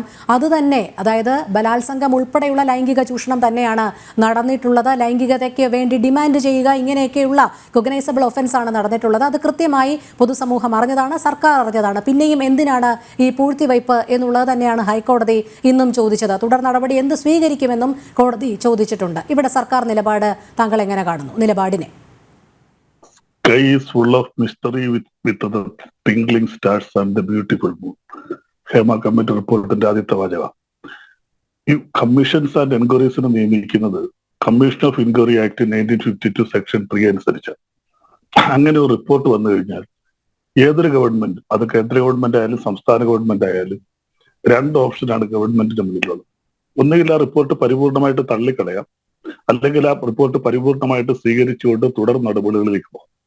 ഇവിടെ നേരത്തെ സംസാരിച്ചതുപോലെ രണ്ട് കാര്യങ്ങൾ ഇതിനകത്തുണ്ട്. ഇതിനകത്ത് പോലീസിന് സിഒമോട്ട് ഒരു കേസ് എടുക്കാൻ പറ്റില്ല. കാര്യം പോലീസിന്റെ കയ്യിൽ റിപ്പോർട്ടില്ല. റിപ്പോർട്ടുള്ളത് ഗവൺമെന്റ് കയ്യിലാണ്. അപ്പൊ ഗവൺമെന്റിന് ചെയ്യാവുന്നത് പോലീസിന് മെസ്സേജ് കൊടുക്കുക, ഇതുമായി ബന്ധപ്പെട്ടൊരു കേസ് എടുക്കുക. രണ്ട് രീതിയിലാണ് കേസ് എടുക്കുന്നത്. ഒന്ന് സിഒമോട്ടോ കേസ് എടുക്കുക, മറ്റൊന്നൊരു ഇൻഫർമേഷന്റെ അടിസ്ഥാനത്തിൽ കേസ് എടുക്കുക. അപ്പൊ ഗവൺമെന്റ് ഡിഫാക്ടോ കംപ്ലൈന്റന്റ് ആയിട്ട് വരികയും ഒരു കേസ് രജിസ്റ്റർ ചെയ്യുകയും ചെയ്യുമ്പോൾ അവിടെ നിയമപരമായ പ്രശ്നം, ഈ കേസിൽ ഒരു എഫ്ഐആർ രജിസ്റ്റർ ചെയ്ത് കഴിഞ്ഞാൽ കേസ് മുന്നോട്ട് പോകണമെന്നുണ്ടെങ്കിൽ അതിനകത്തൊരു കംപ്ലൈന്റന്റ് വേണം. അതുപോലെ തന്നെ ക്രിമിനൽ കേസ് ആകുമ്പോൾ അതിനകത്ത് അക്യൂസ്ഡ് വേണം, പ്രതി വേണം. ഇവിടെ നമ്മളൊക്കെ ചർച്ച ചെയ്തതുപോലെ ഈ കേസിനകത്ത് കംപ്ലൈന്റന്റ് ആരായിട്ട് വരും എന്നുള്ളതാണ് പ്രശ്നം. ഗവൺമെന്റ് ഡിഫാക്ടോ കംപ്ലൈന്റ് ആയിട്ട് കേസ് എടുക്കും. അപ്പോൾ കേസ് മുന്നോട്ട് പോകണമെന്നുണ്ടെങ്കിൽ സാക്ഷിമൊഴികൾ വേണം, പ്രതിസ്ഥാനത്ത് ആള് വേണം. ഹേമ കമ്മിറ്റി റിപ്പോർട്ടിലേക്കും കൃത്യമായിട്ട് ആരുടെയും പേര് ഇതിനകത്ത് വ്യക്തമായിട്ട് ഇന്നാരാണ് ഈ കേസിലെ പ്രതികൾ. കുറച്ച് നടന്മാര് എന്ന് പറയുന്നുണ്ട്. അത് മാത്രമല്ല, പുരുഷന്മാർക്കെതിരെ വരെ പീഡനം ഉണ്ടായി എന്നവരെ റിപ്പോർട്ടിൽ പറയുന്നു. അപ്പോൾ ഗവൺമെന്റിന്റെ മുന്നിലുള്ള നിയമപരമായ പ്രശ്നം, ഗവൺമെന്റ് എടുത്തിയാടി ഒരു കേസ് രജിസ്റ്റർ ചെയ്യാൻ പോലീസിനോട് പറഞ്ഞാൽ പോലീസ് കേസ് രജിസ്റ്റർ ചെയ്യും. പക്ഷെ ആ കേസ് മുന്നോട്ട് പോകണമെന്നുണ്ടെങ്കിൽ ഇതിനകത്ത് മറ്റ് നിരവധി പ്രൊസീഡിങ്സ് ഉണ്ട്.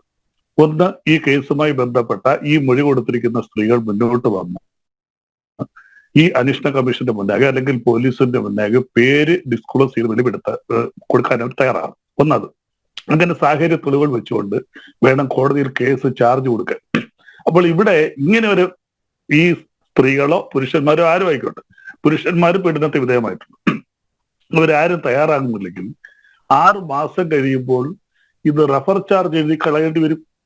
ഇപ്പോൾ ഇവിടെ നമുക്ക് ഇതിനകത്ത് നിങ്ങൾ മനസ്സിലാക്കുന്ന ഒരു കാര്യം, ശ്രീ ബൽദേവ്, ഇവര് തയ്യാറാകില്ല, മൊഴിയിൽ ഉറച്ചു നിൽക്കില്ല എന്നൊക്കെയുള്ള ഒരു മുൻവിധിയോട് കൂടിയാണോ സർക്കാർ ഇത്തരത്തിലുള്ള കേസുകളുടെ, സർക്കാരാണല്ലോ ഈ സാധാരണ ഇത്തരം ക്രിമിനൽ കേസുകൾ വാദിയായി നിൽക്കേണ്ടത്. അപ്പോൾ സ്റ്റേറ്റിന്റെ റോള് എന്താണെന്നുള്ളത് സ്റ്റേറ്റിന് അറിയില്ലേ? അവിടെ എന്തിനാണ് ഈ മൊഴിയിൽ ഉറച്ചു നിൽക്കുമോ എന്നൊക്കെയുള്ള സംശയം പ്രകടിപ്പിക്കുന്നത്? ഞാൻ പറയട്ടെ രോഹിണി, ഞാൻ ഇതിന്റെ കാര്യങ്ങൾ പറയാനല്ലേ ഇരിക്കുന്നത്. രോഹിണി എന്നെ ഇന്റർവ്യൂ സംസാരിക്കുന്നതിന് ഇതിനകത്ത് ഈ ഹേമ കമ്മിറ്റി റിപ്പോർട്ടിൽ എക്സിബിറ്റ് A3 ആയിട്ട് ഒരെണ്ണം ഫയൽ ചെയ്തിട്ടുണ്ട്. ആ എക്സിബിറ്റ് A3 ആയിട്ട് ഫയൽ ചെയ്തിരിക്കുന്നത് ഹേമ കമ്മിറ്റി റിപ്പോർട്ട് ആദ്യമായിട്ട് പബ്ലിഷ് പത്രത്തിൽ വന്നൊരു വാർത്തയാണ്. ഈ ഹേമ കമ്മിറ്റി റിപ്പോർട്ടുമായിട്ട് സഹകരിച്ചു പോകാൻ സിനിമാ മേഖലയിലുള്ളവർ തയ്യാറാകണമെന്ന് പറഞ്ഞു. ഒരാളും റെസ്പോണ്ട് ചെയ്തില്ല. അത് ചാപ്റ്റർ 13 വളരെ വ്യക്തമായിട്ട് പറയുന്നുണ്ട്. ചാപ്റ്റർ 14 പലരെയും ഫോണിൽ ബന്ധപ്പെടാൻ ശ്രമിച്ചു, ഒരാളും റെസ്പോണ്ട് ചെയ്തില്ല. ചാപ്റ്റർ 15 പലർക്ക് നോട്ടീസ് അയച്ചായിട്ട് പറയുന്നുണ്ട്, ഒരാൾ റെസ്പോണ്ട് ചെയ്തില്ല. അപ്പോൾ ഈ മേഖലയിലുള്ള ഒരാൾ പോലും ഈ ഹേമ കമ്മിറ്റി റിപ്പോർട്ടുമായിട്ട് ബന്ധപ്പെടാനോ ഇതിനു വേണ്ടുന്ന അനുഭവങ്ങൾ പങ്കുവെക്കാനോ തയ്യാറായില്ല. ഇവിടെ നേരത്തെ എനിക്ക് മുമ്പ് സംസാരിച്ച വക്കീൽ പറഞ്ഞതുപോലെ ഇങ്ങനെ വരുന്ന പ്രശ്നങ്ങളൊക്കെ എപ്പോഴും അഡ്രസ് ചെയ്യുന്നത് എങ്ങനെയാണ്? ഇൻ ക്യാമറ പ്രൊസീഡിങ്സ് ആണ്. അത് കോടതി നടപടികളാണ്. പോക്സോ പോലുള്ള കേസുകൾ, പീഡന കേസുകളൊക്കെ വരുമ്പോൾ മറ്റാരും കേൾക്കാതിരിക്കാനായിട്ട് ഇൻ ക്യാമറ പ്രൊസീഡിങ്സ് വരും. പക്ഷെ അവിടെ നേരിട്ട് പുറത്ത് കാണുന്നില്ലെങ്കിൽ പോലും ഇതെല്ലാം പുറത്ത് വരും. നമുക്കറിയാം, സിനിമാ നടിയുടെ സംഭവം നമുക്കറിയാം, അതെല്ലാം ഇൻ ക്യാമറ പ്രൊസീഡിങ്സ് ആണ്. പക്ഷേ ആ സിനിമാ നടിയെ വിസ്തരിക്കുന്ന വാചകങ്ങൾ സഹിതം പുറത്തു വന്നുകൊണ്ടിരിക്കുകയാണ്. കാരണം ഇത് പ്രതിഭാഭാഷകന് കിട്ടും. ഇത് ശരിക്കും ഒരു രഹസ്യ ഡോക്യുമെന്റ് അല്ല ഇതൊന്നും. ഇത് കോടതിയിൽ താൽക്കാലികമായിട്ട് വാദിക്കും പ്രതിക്കുമാണ് നൽകുന്നെങ്കിൽ പോലും പ്രതിയുടെ തന്നെ ഇത് പുറത്തു പോകാം. ഈ കാര്യങ്ങളെല്ലാം തന്നെ അങ്ങനെയാണ് ഇപ്പോൾ നമ്മൾ പറഞ്ഞുകൊണ്ടിരിക്കുന്നത്. ഈ റിപ്പോർട്ടിലേക്ക് വന്ന ഹേമ കമ്മിറ്റി റിപ്പോർട്ടിലേക്ക് വന്ന ആ സിനിമാ നടിയുമായി ബന്ധപ്പെട്ട് കോടതിയിൽ നടക്കുന്ന വിചാരണകൾ നിങ്ങളുടെ ചാനലുകൾ തന്നെ അവിടെ പറയുന്ന വാചകങ്ങൾ തന്നെ ഓരോ മാധ്യമങ്ങളും പിറ്റേന്ന് പത്രങ്ങളിൽ വരികയാണ്. അത് ഭയന്ന് ഇതിനകത്ത് വളരെ വ്യക്തമായിട്ട് ഓരോ ചാപ്റ്ററുകളായിട്ട് എണ്ണി ചാപ്റ്റർ 35 മുതൽ ചാപ്റ്റർ 40 വരെ അത് വായിച്ചിട്ടുള്ളവരെ വളരെ വ്യക്തമായിട്ട് അറിയാം. ചാപ്റ്റർ 36 പറയുന്നതാണെന്ന് അറിയോ? The witness who appeared before us were assured of the confidentiality which would be maintained by committee in relation to their statements. ഈ കമ്മിറ്റി അവരുടെ കോൺഫിഡൻഷ്യാലിറ്റി ഒരിക്കലും അവരെ കുറിച്ച് യാതൊന്നും പുറത്തു പറയത്തില്ല എന്ന് ഉറപ്പ് കൊടുത്തതിന് ശേഷം മാത്രമാണ് ചില പെൺകുട്ടികൾ മൊഴികൾ തരാൻ തയ്യാറായത്.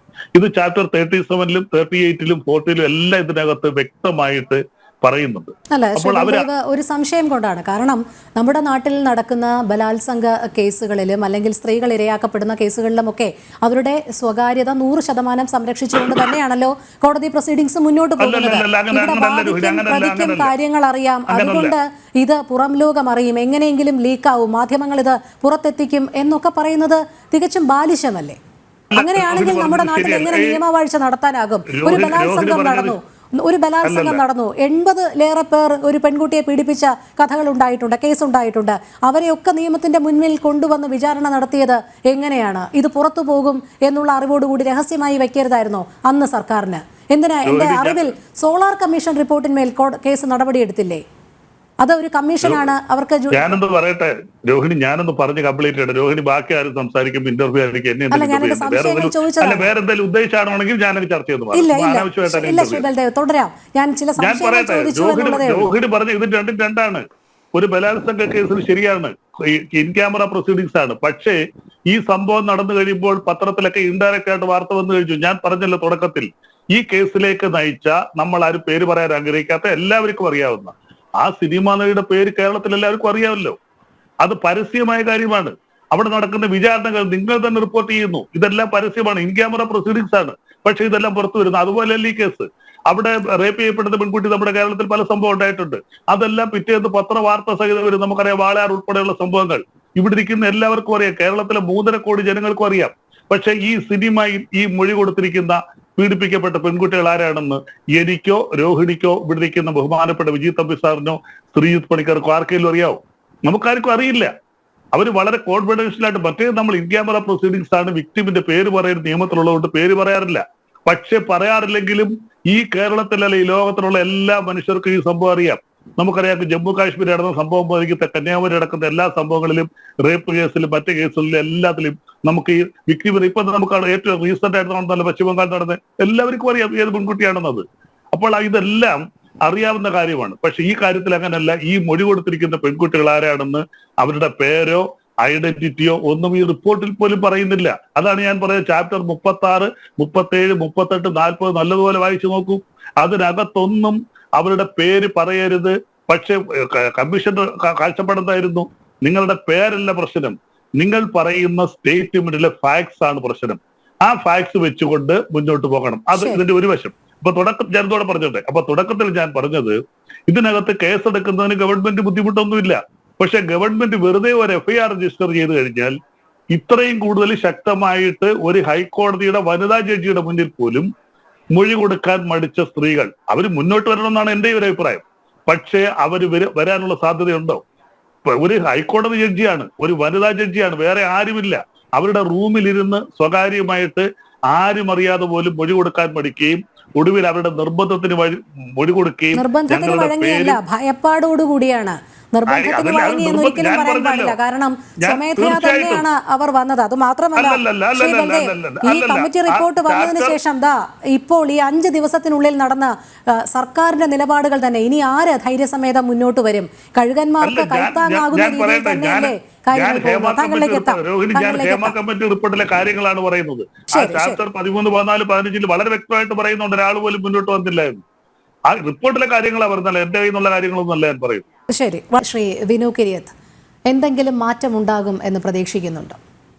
ഞാൻ ഇത്തിരി താമസിച്ചാണ് എത്തിയത്, അതുകൊണ്ട് ഇതിന് മുമ്പേ പറഞ്ഞവരുടെ കാര്യങ്ങൾ ഒന്നും എനിക്കറിയില്ല. എങ്കിലും ഞാൻ ഒരു കാര്യം പറയാം. കഴിഞ്ഞ കുറേ ദിവസങ്ങളായി എല്ലാ ചാനലിലും ചർച്ചയ്ക്ക് പോകുന്ന ഒരു വ്യക്തി എന്നുള്ള നിലയ്ക്ക് സത്യം പറഞ്ഞാൽ ഇപ്പോഴും എന്തിനാണ് ഹേമ കമ്മിറ്റി എന്ന് എനിക്കിപ്പോഴും പിടികിട്ടിയിട്ടില്ല. സർക്കാരിൻ്റെ ഭാഗത്തു നിന്ന് സംസാരിക്കുന്നവരും ഇതിൻ്റെ ഒരു കൺക്ലൂഷൻ പറയും. സിനിമയ്ക്ക് പോലും അവസാനം ശുഭം എന്ന് എഴുതി കാണിക്കാറുണ്ട്. ഇത് എന്തിനു വേണ്ടിയിട്ടായിരുന്നു ശാരദാമ്മയെ പോലെ ജസ്റ്റിസ് ഹേമയെ പോലുള്ളവർ വെച്ച് ഇങ്ങനൊരു കമ്മിറ്റി ഉണ്ടാക്കി ഈ റിപ്പോർട്ട് ഉണ്ടാക്കിയത്? ഇതിനകത്ത് 20 പേജുകൾ എന്തുകൊണ്ട് മറച്ചു വെച്ചു? ഇത് ജനങ്ങളുടെ ഏറ്റവും വലിയൊരു ഇൻഡസ്ട്രി, ജനങ്ങൾക്കും കൂടെ താല്പര്യമുള്ളൊരു ഇൻഡസ്ട്രിയാണ് സിനിമ. അപ്പോൾ ജനങ്ങൾക്ക് ഇതറിയാൻ ആഗ്രഹമുണ്ട്. എനിക്ക് വാസ്തവത്തിൽ വളരെ വിഷമം തോന്നുന്നൊരു കാര്യം, എല്ലാവരും ഓരോരുത്തരെ അങ്ങ് സങ്കല്പിക്കുകയാണ് വർഗീയപരമായിട്ട് പോലും. അതായത് ഇക്കയെയും ഏട്ടനെയും പരസ്പരം കണ്ടുകൊണ്ട് യൂട്യൂബിലും മറ്റും വരുന്ന കമൻസ് കാണുമ്പോൾ സത്യം പറഞ്ഞാൽ വല്ലാണ്ട് വിഷമം തോന്നും. നാറിപ്പോയി ഇൻഡസ്ട്രി. ഇത് ആരൊക്കെയാണ് ഇതിൻ്റെ ഉള്ളിൽ? നോക്കൂ, സർക്കാരിന് 10-15 പേരോ ആണോ വലുത്, അതോ കേരള സമൂഹമാണോ വലുതെന്ന് തീരുമാനിക്കണം. സ്ത്രീ സുരക്ഷിതത്വം ഏറ്റവും കൂടുതൽ പറയുന്ന ഒരു സർക്കാരാണ്. നല്ല ഉദ്ദേശത്തിലാണ് സർക്കാർ ഇത് തുടങ്ങിയത്, അതിൽ യാതൊരു സംശയവുമില്ല. ഹേമ കമ്മിറ്റി രൂപീകരിച്ചതിലൊക്കെ ഞങ്ങളൊക്കെ വളരെ ആത്മാർത്ഥമായിട്ട് സന്തോഷിച്ചതാണ്. പക്ഷേ എന്തുകൊണ്ട് ഇപ്പം അതിനൊരു കൺക്ലൂഷൻ വേണ്ടേ ഏതിനും? ഇപ്പം അതില്ല. പിന്നെ അടുത്ത ഞാൻ ഇനിയിപ്പോൾ സിനിമയിൽ ശരിക്കും പറഞ്ഞാൽ cigarette smoking is injurious to health, അല്ലെങ്കിൽ മദ്യപാന ആരോഗ്യത്തിന് ഹാനികരം എന്നുള്ളതിന് പകരം power group is injurious to health എന്ന് എഴുതി കാണിക്കേണ്ടി വരുന്നൊരവസ്ഥയാണ് ഒരു ഇൻഫർമേഷൻ പെൺകുട്ടികൾക്ക് കൊടുക്കുന്നൊരവസ്ഥ. ഇത് എന്താണ് ഇതിനൊരു കൺക്ലൂഷൻ? അഡ്വക്കേറ്റ് ബലദേവ് അദ്ദേഹം ഇവിടെ ഇരിപ്പുണ്ടല്ലോ, ഇതിൻ്റെ അത് പറയണം ക്ലൈമാക്സിലെങ്കിലും. കാരണം ആ കുട്ടികൾ ആവശ്യപ്പെടുന്നത് റിപ്പോർട്ട് നോക്കൂ. ഒരു സ്ത്രീയും ഞാൻ പീഡിപ്പിക്കപ്പെട്ടു എന്ന് പറയില്ല. അതുകൊണ്ടാണല്ലോ അവരെ ഇര എന്ന് നമ്മുടെ നിയമങ്ങൾ പോലും പറയുന്നത്. എന്നിട്ട് അവർ കോൺക്ലേവിൽ വരണം എന്ന് പറഞ്ഞു കഴിഞ്ഞാൽ അവരെയും കൂടെ നാറ്റിക്കാം എന്നുള്ളത് കവിഞ്ഞൊന്നും സംഭവിക്കാൻ പോകുന്നില്ല. ഒരു പെൺകുട്ടി ഇപ്പോൾ യൂട്യൂബിൽ ഭയങ്കരമായിട്ട് വൈറലായിട്ടുണ്ട്, പായസം വിൽക്കുന്നു. ആ കുട്ടി അന്തസ്സായിട്ട് കുറേ പേരുടെ പേര് പറഞ്ഞിട്ടുണ്ട്. അതിനുള്ള ആർജവം ആ കുട്ടി കാണിച്ചു. ഇവിടെ ചർച്ച ചെയ്യുന്ന ചാനലുകളിൽ വന്നിരിക്കുന്ന സകല നടികളും സകല സിനിമാക്കാരും ചർച്ച ചെയ്യുന്നത് എനിക്കറിയാം. മറ്റേ ആൾ ഇന്ന സിനിമയുടെ സംവിധായകന് പേരില്ലേ, നടിക്ക് പേരില്ലേ? അപ്പം സംശയത്തിൻ്റെ നിഴലിൽ എല്ലാവരെയും നിർത്തി ഇൻഡസ്ട്രിയെ മൊത്തം നാറ്റിക്കരുതെന്നൊരു വലിയ യൂട്യൂബ് എടുത്ത് കമൻസ് വായിക്കൂ. പാവപ്പെട്ട ആ അമ്പിളിച്ചേട്ടൻ്റെ കൂടെ നായികയായിട്ട് ആ പുരുഷൻ്റെ ഭാര്യയായിട്ട് എന്താ വന്ന സ്ത്രീ എനിക്കൊരു ഇത് വന്നപ്പോൾ ഞാൻ ആ പടം നിരസിച്ചു എന്ന് പറഞ്ഞതിന് അതിനകത്ത് കിടക്കുന്ന കമൻസ് ഇവരാരെങ്കിലും കണ്ടോ അവരെത്തരക്കാരിയാണെന്ന്? ഈ പറയുന്ന പാർവതി തിരുവോത്തിനെ ചീത്ത വിളിക്കണ കണ്ട് നോക്കൂ. മമ്മൂട്ടിയെ മോഹൻലാലിനെയും വർഗീയപരമായിട്ടുള്ള, അതാണ് എനിക്ക് ഏറ്റവും സങ്കടകരം. കമൻസിൽ ഒന്ന് നോക്കൂ. അപ്പോൾ അതുകൊണ്ട് ഇത് ആരാണെന്നുള്ളത് പുറത്ത് വന്നു കഴിഞ്ഞാൽ ബാക്കിയുള്ളവർക്കെങ്കിലും മാന്യമായിട്ട് ഇവിടെ നിൽക്കാമല്ലോ. അപ്പോൾ ഇതിനൊരു കൺക്ലൂഷൻ. ഈ കോൺക്ലേവിനോട് എനിക്ക് ഒട്ടും യോജിപ്പില്ല. കോൺക്ലേവിന് ആരെയൊക്കെ വിളിക്കും? ശ്രീജിത്ത് പണിക്കരനെ വിളിക്കുമോ? വിജയ് തമ്പിയെ വിളിക്കുമോ? നമ്മളെയൊക്കെ വിളിക്കുമോ? ഇല്ലല്ലോ. അപ്പം അത് അങ്ങനെ ആവരുത്. ഈ അമ്മ എന്ന് പറയുന്ന സംഘടനയ്ക്ക് ഒരു ലിമിറ്റുണ്ട്. അവർക്ക് ഈ പറഞ്ഞ പോലെ ലൊക്കേഷനിൽ പോയി പീഡനങ്ങൾ കണ്ടുപിടിക്കാൻ പറ്റില്ല. ഫെസ്കോ അത് പറ്റില്ല. ഇതിന് ഒരു നിയമമാണ് എത്രയും പെട്ടെന്ന് കൊണ്ടുവരേണ്ടത്. നേരത്തെ പറഞ്ഞ പോലെ ഇപ്പോൾ ഒരു ഡോക്ടർ ബലാത്സംഗം ചെയ്യപ്പെട്ട് മരിച്ചിട്ട് കുറച്ച് ദിവസമായുള്ളൂ, വലിയ പ്രക്ഷോഭം നടക്കുകയാണ്. അപ്പോൾ ഇതെല്ലാ മേഖലയിലുമുണ്ട്. പിന്നെ നേരത്തെ അഡ്വക്കേറ്റ് ബൽദേവ് അദ്ദേഹം ചോദിച്ചു ആരെങ്കിലും ഒരാൾ കംപ്ലൈൻറ്റ് കൊടുക്കണ്ടേന്ന്. ഇല്ല, മാന്നാറിൽ ഒരു ബാറിൽ 15 വർഷം മുമ്പേ ഒരാൾ കൊന്ന കാര്യം പറഞ്ഞ് കേട്ടറിവ് വെച്ചിട്ട് പോലീസ് സ്റ്റേഷനിൽ വിളിച്ച് പറഞ്ഞിട്ടാണ് പോലീസ് അത് അന്വേഷണത്തിലേക്ക് പോയത്. ഇല്ലേ? പ്രതിയെ പിടിച്ച മാന്നാറിൽ ഉഷ എന്താണ് ലേഡിയുടെ പേര്. 15 വർഷം അവൻ വെയിറ്റിട്ട് പറയാണ് എന്നെ ഒന്നും ആരും പിടിച്ചില്ലടാ, ഏതോ ഒരുത്തം കേട്ടോണ്ടെന്ന് പോലീസിൽ വിളിച്ച് പറയുന്നു. അപ്പം എന്ന് പറഞ്ഞാൽ ഇത് അതിനേക്കാൾ വലിയ രൂക്ഷമായ സംഭവമാണ്, വലിയൊരു ഇൻഡസ്ട്രിയാണ്. സമൂഹത്തിൻ്റെ മുമ്പിൽ നാണം കെട്ടിരിക്കുകയാണ് എല്ലാവരും. സർക്കാരും നാണം കെട്ടിരിക്കുകയല്ലേ? ശരിക്കും ആലോചിച്ച് നോക്കൂ. കാരണം സർക്കാരല്ലേ ഇതിനൊരു സൊല്യൂഷൻ കണ്ടെത്തേണ്ടത്. അപ്പോൾ ദയവ് ചെയ്ത് ഞാൻ പറഞ്ഞ ഇത് ആരും ചെളിവാരിത്തേക്കാനോ ഒന്നുമല്ല. പക്ഷെ കുറേ നല്ല ആൾക്കാരുള്ള ഒരു ഇൻഡസ്ട്രിയാണ് സിനിമ. അതും ജസ്റ്റിസ് ഹേമ പറഞ്ഞിട്ടുണ്ട് ഒരു സംവിധായകനെ നിർമ്മാതാവിനെയൊക്കെ കുറിച്ച്. വിജയ് തമ്പി അദ്ദേഹം ഞാനൊക്കെ എത്ര വർഷം സിനിമയിൽ വന്നതാണ്. ഇതിനകത്ത് സിനിമയുമായിട്ട് ബന്ധപ്പെട്ട 2 പേരെന്നുള്ളതൊക്കെ ഞാൻ അദ്ദേഹത്തിൻ്റെ പേര് പറഞ്ഞത്. എന്തെങ്കിലും ഒരു ഇത് നമ്മളുണ്ടോ? ഇന്ന് പക്ഷേ ഒരു പെൺകുട്ടി പറഞ്ഞെങ്കിൽ നമ്മൾ പ്രതീക്ഷിക്കാത്ത കുറേ പേരുടെ പേര് ഞെട്ടിപ്പോവും. അത് കണ്ടു കഴിഞ്ഞാൽ ഒരു പ്രൈവറ്റ് ചാനലിന് വേണ്ടിയിട്ടാണ്. ആ കുട്ടി ഇന്ന് പായസം വിൽക്കുന്നു, ആ കുട്ടി തിരക്കഥാകൃത്താവാൻ മോഹിച്ചു, ചെറിയ റോൾ ചെയ്യാൻ മോഹിച്ചു. സത്യം പറഞ്ഞാൽ ആ കുട്ടി കരഞ്ഞും കൊണ്ട് അത് പറ്റുമെങ്കിൽ എല്ലാവരും ഒന്ന് കാണണം. അതൊരു പ്രൈവറ്റ് ചാനലായിട്ട് പേര് ഞാനിവിടെ പറയുന്നില്ല. പക്ഷെ ഞാനതൊക്കെ കേൾക്കുന്ന വെച്ചാൽ ചർച്ചയ്ക്ക് വരുമ്പോൾ സത്യം പറഞ്ഞാൽ ഭയങ്കര സങ്കടം തോന്നുന്നു കേട്ടോ. പിന്നെ ഒരു കാര്യം കൂടെ പറഞ്ഞോട്ടെ, ഇതിന് പൂർണ്ണമായി പുരുഷന്മാരെ മാത്രം കുറ്റം പറഞ്ഞിട്ടും കാര്യമില്ല. എന്തിനും തയ്യാറായി. ഇന്നൊരു സീരിയൽ സംവിധായകൻ എന്നോട് പറയുകയാണ്, ഞാൻ ഒരു അറ്റേറ്റെന്താ ഇപ്പം 2 സീരിയൽ എൻ്റെ ഓടുന്നുണ്ട് വിനു, പക്ഷെ ഞാൻ എൻ്റെ ഹൗസ് ലോൺ അടച്ചിട്ടില്ല. പക്ഷെ 2 സീരിയലിൽ വരുന്ന നടി 5-ാം ദിവസം ഷൂട്ടിംഗ് തുടങ്ങി 5-ാം ദിവസം അവൾ ഐഫോണും ബെൻസ് കാറിലും വരുന്നു. അപ്പോൾ അത്തരക്കാരും ഉണ്ട് വിനു ഇതിലൊക്കെ. അപ്പൊ ശരിയാണ്. അപ്പൊ അത്തരക്കാർ കാരണം കുറെ പേർ, പിന്നെ നേരത്തെ ഞാൻ ഇങ്ങോട്ട് വരുന്ന സമയത്ത് ജസ്റ്റ് ലാസ്റ്റിൽ ശ്രീ വിജി തമ്പി അദ്ദേഹം ലഹരിയെക്കുറിച്ച് പറഞ്ഞു. 100% ഞാൻ പറയുന്നു അത് തിരുത്താൻ സംഘടനയ്ക്ക് പറ്റും. ആരൊക്കെയാണ് ലഹരി എന്ന് നിർമ്മാതാക്കൾ വിളിച്ചു പറഞ്ഞപ്പോൾ അത്തരക്കാരിന് സിനിമയിൽ അഭിനയിക്കണ്ട. കാരണം എന്താ, സിനിമയ്ക്ക് ഇൻഡസ്ട്രിക്ക് മോശമാണ്. അല്ലാതെ അവർ ലഹരി വലിക്കുന്ന വീട്ടിൽ ഇരുന്ന് വലിച്ചോട്ടെ, ആർക്കും ഒരു ബുദ്ധിമുട്ടുമില്ല. പക്ഷേ ഈ വിജി തമ്പി പറഞ്ഞ പോലെ ലഹരി ചെയ്യുമ്പോൾ അമ്മയും പെങ്ങളെ തിരിച്ചറിയാൻ പറ്റാതാവുന്നു. അതാണ് ശ്രീ വിജി തമ്പി പറഞ്ഞത്. അപ്പോൾ അത്തരക്കാരെ സിനിമയിൽ എടുക്കുകയെന്ന് ചോദിച്ചാൽ ഭയന്നിട്ടെങ്കിലും എല്ലാവരും ഇതിൽ നിന്നൊന്ന് പിന്മാറും, ഇല്ലേ? അപ്പോൾ തീർച്ചയായിട്ടും ഒരു മാറ്റം വേണം. സർക്കാരിന് അതിന് സാധിക്കും എന്നാണ് എൻ്റെ. കാരണം ഇതിൽ ഭയങ്കര ഇതായി കഴിഞ്ഞു, ജനങ്ങൾ ഏറ്റെടുത്തൊരു വിഷയമായതുകൊണ്ട് അഡ്വക്കേറ്റ് ബലദേവ് ഇതിന്റെ ഒരു ഉത്തരം പറയുമെന്ന് ഞാൻ പ്രതീക്ഷിക്കുന്നു. അതെ, ശ്രീ വിജി തമ്പി, ഇപ്പോൾ ഈ വിഷയം സമൂഹ മാധ്യമങ്ങൾ ഏറ്റെടുത്തിരിക്കുകയാണ്. പലരും പല രീതിയിലാണ് ഊഹാപോഹങ്ങൾ പ്രചരിപ്പിക്കുന്നത്. ചിലർ സംവിധായകരുടെയും നടന്മാരുടെയും ഒക്കെ പേര് പറയുന്നു. ഈ കോഡ് ഭാഷയിൽ വരുന്ന നടിമാർ ആരൊക്കെയാണ് എന്നുള്ളത് വരുന്നു. ഇതിപ്പോൾ ഇങ്ങനെ വ്യാപിക്കുകയാണ്. ഇതിനൊരു അറുതി കണ്ടെത്തിയേ മതിയാകൂ. ഇതിൽ ആരാണ് യഥാർത്ഥ കുറ്റക്കാർ എന്നുള്ളത് ഇനിയിപ്പോൾ പൊതുസമൂഹത്തിന്റെ മുന്നിലേക്ക് കൊണ്ടുവരേണ്ടത് സിനിമാക്കാരുടെ കൂടി ആവശ്യമായി മാറിയിരിക്കുകയാണ്. എന്തുകൊണ്ട് അതിന് തയ്യാറാകുന്നില്ല? അതിനുള്ള ആർജവം എന്തുകൊണ്ടില്ല? അല്ലെങ്കിൽ ധൈര്യമില്ലായ്മ തന്നെയാണോ? അതായത് ബേസിക്കലി ഇതിന്റെ ഒരു വലിയ പ്രശ്നം എന്ന് പറഞ്ഞു കഴിഞ്ഞാൽ ഒരിക്കലും എനിക്ക് തോന്നുന്നില്ല ഒരു കേസുമായി മുന്നോട്ട് പോകാൻ കഴിയുമെന്ന്. സർക്കാർ ഇത് കേസുമായിട്ട് മുന്നോട്ട് വന്നു കഴിഞ്ഞാൽ ഇതിന് ആര് മൊഴി കൊടുക്കും? ആർക്കെതിരെ മൊഴി കൊടുക്കും? എന്ത് തെളിവ് കൊടുക്കും? ഞാനൊരു കാര്യം ചെയ്യട്ടെ, ഒരു ഇൻഡസ്ട്രിയിലോ മറ്റൊരു ഇപ്പം ഏത് മേഖലയിലായാലും അവിടെ ഒരു ജോലിക്കൊരു ഉറപ്പുണ്ട്. എവിടെയായാലും ഇപ്പൊ IT മേഖലയായാലും എവിടെയായാലും അവിടെ ഒരു ജോലി കിട്ടുമ്പോൾ അതിന് പ്രൊസീജിയേഴ്സ് ഉണ്ട്. ആ പ്രൊസീജിയേഴ്സ് അനുസരിച്ചാണ് ജോലി കിട്ടുന്നത്. അപ്പൊ ആ ജോലിക്കൊരു ഉറപ്പുണ്ട്, അവിടെ തെളിവുണ്ട്. കാരണം നാളെ അവരെ ജോലിയിൽ നിന്ന് മാറ്റി കഴിഞ്ഞാൽ മറ്റു നിയമപരമായ നടപടി സ്വീകരിക്കാം. സിനിമയെ സംബന്ധിച്ചിടത്തോളം എല്ലാ കാലത്തും സിനിമ എന്ന് പറയുന്നത് ഗ്ലാമറിന്റെ കാലമാണ്. അതായത് ഓരോ കാലത്തും ആ സിനിമ, ഒരാളുടെ സിനിമ വിജയിച്ചാൽ മാത്രമേ ആ സിനിമയിലേക്ക് അടുത്ത സിനിമയിലേക്ക് അവസരമുള്ളൂ. നടനായാലും നടിയായാലും സംവിധായകനായാലും ആരായാലും. അപ്പോൾ അങ്ങനെ വരുന്ന സമയത്ത് ഇപ്പൊ നേരത്തെ പറഞ്ഞതുപോലെ ഒരു നടനോ നടിക്കോ ഒരു സിനിമയിൽ ഇപ്പോ അവസരം കൊടുക്കണമെന്ന് സർക്കാർ പറഞ്ഞാൽ കൊടുക്കാൻ പറ്റുമോ? അങ്ങനെ കൊടുക്കാൻ നിർമ്മാതാക്കൾക്ക് കഴിയുമോ? അല്ലെങ്കിൽ അതിന്റെ സംവിധായകർക്ക് കഴിയുമോ? കഴിയില്ല. അപ്പൊ ഒരു സിനിമയെ സംബന്ധിച്ചിടത്തോളം ആ സിനിമയ്ക്ക് ആരൊക്കെയാണ് ആവശ്യമുള്ളത്, ഏത് നടൻ ഏത് വേഷം ചെയ്യണം, ഏത് നടി ഏത് വേഷം ചെയ്യണമെന്ന് തീരുമാനിക്കുന്നത് സംവിധായകനും തിരക്കഥാകൃത്തും നിർമ്മാതാവും ചേർന്നാണ്. അപ്പൊ അങ്ങനെ വരുമ്പോ അങ്ങനെ ഒരു നിർബന്ധ ബുദ്ധിയോടുകൂടി ഒന്നും ചെയ്യാൻ പറ്റില്ല. പിന്നെ ഈ പറഞ്ഞ പോലെ സിനിമയിൽ നമ്മൾ ഈ സിനിമ ഇൻഡസ്ട്രി എത്രയോ കാലം കഴിഞ്ഞ് വന്നിട്ട് ഒന്നാണ്. എത്രയോ കാലമായി ഇവിടെ എത്രയോ മഹാനടന്മാര് സിനിമയിൽ വന്നിട്ടുണ്ട്, മഹാനടിമാര് വന്നിട്ടുണ്ട്. ഇന്നും പലരും ഷീലാമ്മയെ പോലുള്ള ആൾക്കാർ ഇന്നും സിനിമയിൽ സജീവമായിട്ട് നിലനിൽക്കുന്നു. സിനിമയുടെ ആദ്യകാലം തൊട്ടുള്ളവരാണ്, ജയഭാരതിയെ പോലുള്ളവർ. അതുപോലെ ഒരുപാട് പേരില്ലേ. ഞാൻ ചോദിക്കുന്നത് അങ്ങനെയൊന്നും അല്ലാതെ ഇന്നത്തെ കാലത്ത് ഇപ്പോഴത്തെ അവസ്ഥ എന്താണ്? ഇപ്പോ സിനിമയിലേക്ക് വരുന്ന യുവനടീ നടന്മാരായാലും പഴയ പോലെ അല്ല. എല്ലാവരും വളരെയധികം വിദ്യാഭ്യാസമുള്ളവരാണ്, വിദ്യാസമ്പന്നരാണ്. അവർ പല IT മേഖലയിലോ അങ്ങനെ പ്രവർത്തിച്ചവരോ അല്ലെ ആ രീതിയിൽ വന്നിട്ട് സിനിമയുടെ ഒരു താല്പര്യം തോന്നി അങ്ങനെ സിനിമയിലേക്ക് വന്നവരാണ്. അങ്ങനെ ഉള്ളവരെ ചൂഷണം ചെയ്യാൻ പറ്റുമോ? അപ്പൊ ഇവിടെ പ്രധാനമായിട്ടും വരുന്നത് ഇന്നത്തെ ഒരു കാലഘട്ടത്തിൽ ആണും പെണ്ണും എല്ലാം ചേർന്ന് ഒരുപോലെ ഒരേ രീതിയിൽ പ്രധാനമായിട്ടും ഇപ്പോൾ നേരത്തെ പറഞ്ഞ പോലെ ഈ ലഹരിയൊന്നും അത്ര പെട്ടെന്നൊന്നും ആർക്കും നിരോധിക്കാൻ പറ്റത്തില്ല. കാര്യം ഇന്ന് സിനിമാ മേഖലയിലെ യുവനടീ നടന്മാരിൽ ഒരുപാട് പേര് ഈ ലഹരിക്ക് അടിമകളാണ്. അതുപോലെ തന്നെയാണ് അവരെ വെച്ച് സിനിമ ചെയ്യുന്ന സംവിധായകരും നിർമ്മാതാക്കളും അതിന്റെ ഛായാഗ്രാഹകരും എല്ലാവരും ഒന്നിച്ചു ചേർന്ന് ഒരു ഗ്രൂപ്പാണ്. അപ്പൊ ഞാൻ ചോദിക്കട്ടെ, ഇപ്പൊ പലപ്പോഴും പല മുതിർന്ന സംവിധായകർക്കും സിനിമ ചെയ്യാൻ കഴിയാതെ പോകുന്നത് പോലും ഈ ലഹരിയുടെ പ്രശ്നമാണ്. കാര്യം ഈ അവിടെ വരുമ്പോ അങ്ങനെയുള്ള സംവിധാനം ചെയ്യുന്ന ഒരു സിനിമയിൽ ഇവരെ സംബന്ധിച്ചിടത്തോളം ഇവർക്ക് ഒരുപാട് പരിമിതികൾ ഉണ്ടാവും, സ്വാതന്ത്ര്യം നിഷേധിക്കപ്പെടും.